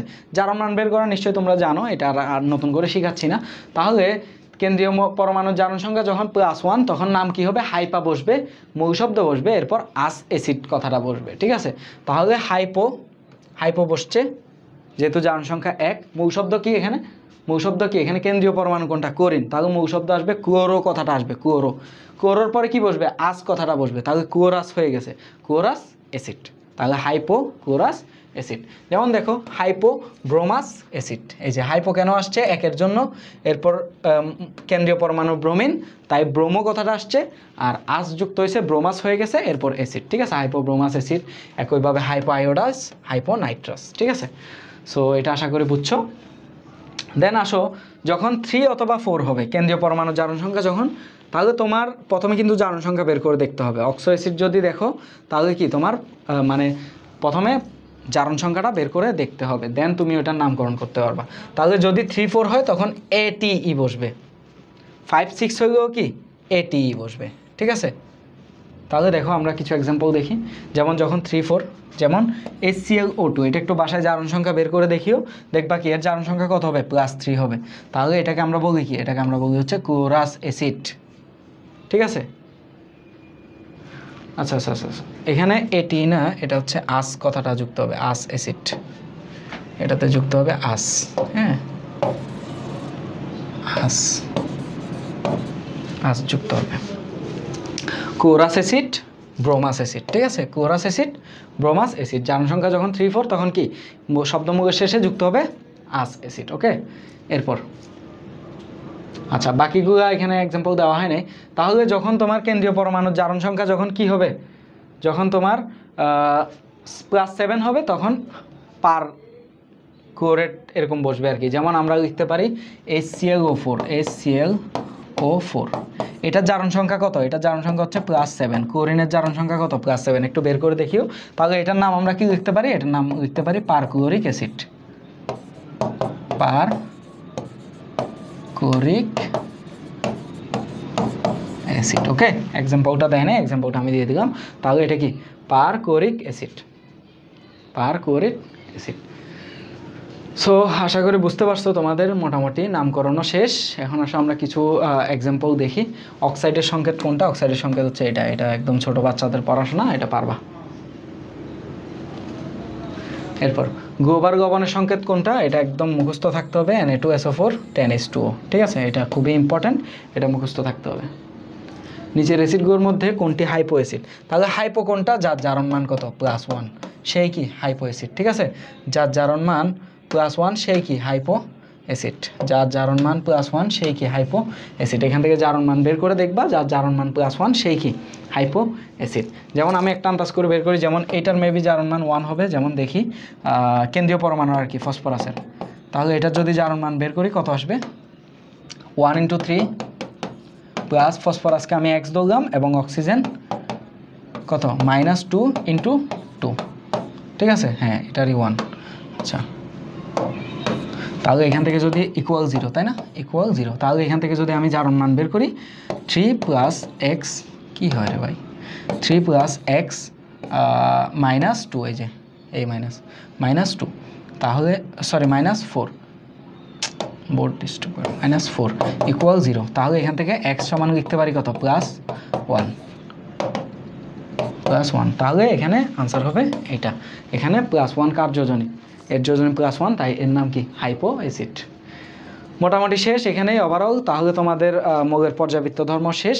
লাস্টের দিকেরগুলো আরও ভালো করে পড়াইতে চাইছিলাম, বাট সময় স্বল্পতার কারণে আসলে ওইভাবে পড়াইতে পারলাম না। মোটামুটি যতটুকু দরকার হয় ততটুকু পড়াই দিছি, এতটুকু দিয়ে তোমার সব কিছু কভার হয়ে যাবে এবং সব বেসিক মোটামুটি কভার হয়ে গেল। একদম ডিটেলসে পড়াইছি সব কিছু।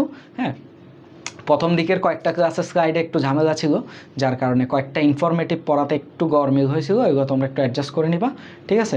মানে সংখ্যাতাত্ত্বিক কিছু বিষয়ে একটু গরমিল হয়েছিল, সেটা একটু তোমরা বই থেকে দেখে অ্যাডজাস্ট করে নিবা। আর বাদ বাকি যত পুরোটা ক্লাস মোটামুটি আলহামদুলিল্লাহ আমি যতটুকু দিতে চাইছি ততটুকুই দিতে পারছি। সো আজকে মোটামুটি এতটুকুই। তোমরা সবাই ভালো থাকো, আমার জন্য একটু দোয়া করিও। ধন্যবাদ সবাইকে, আসসালামু আলাইকুম।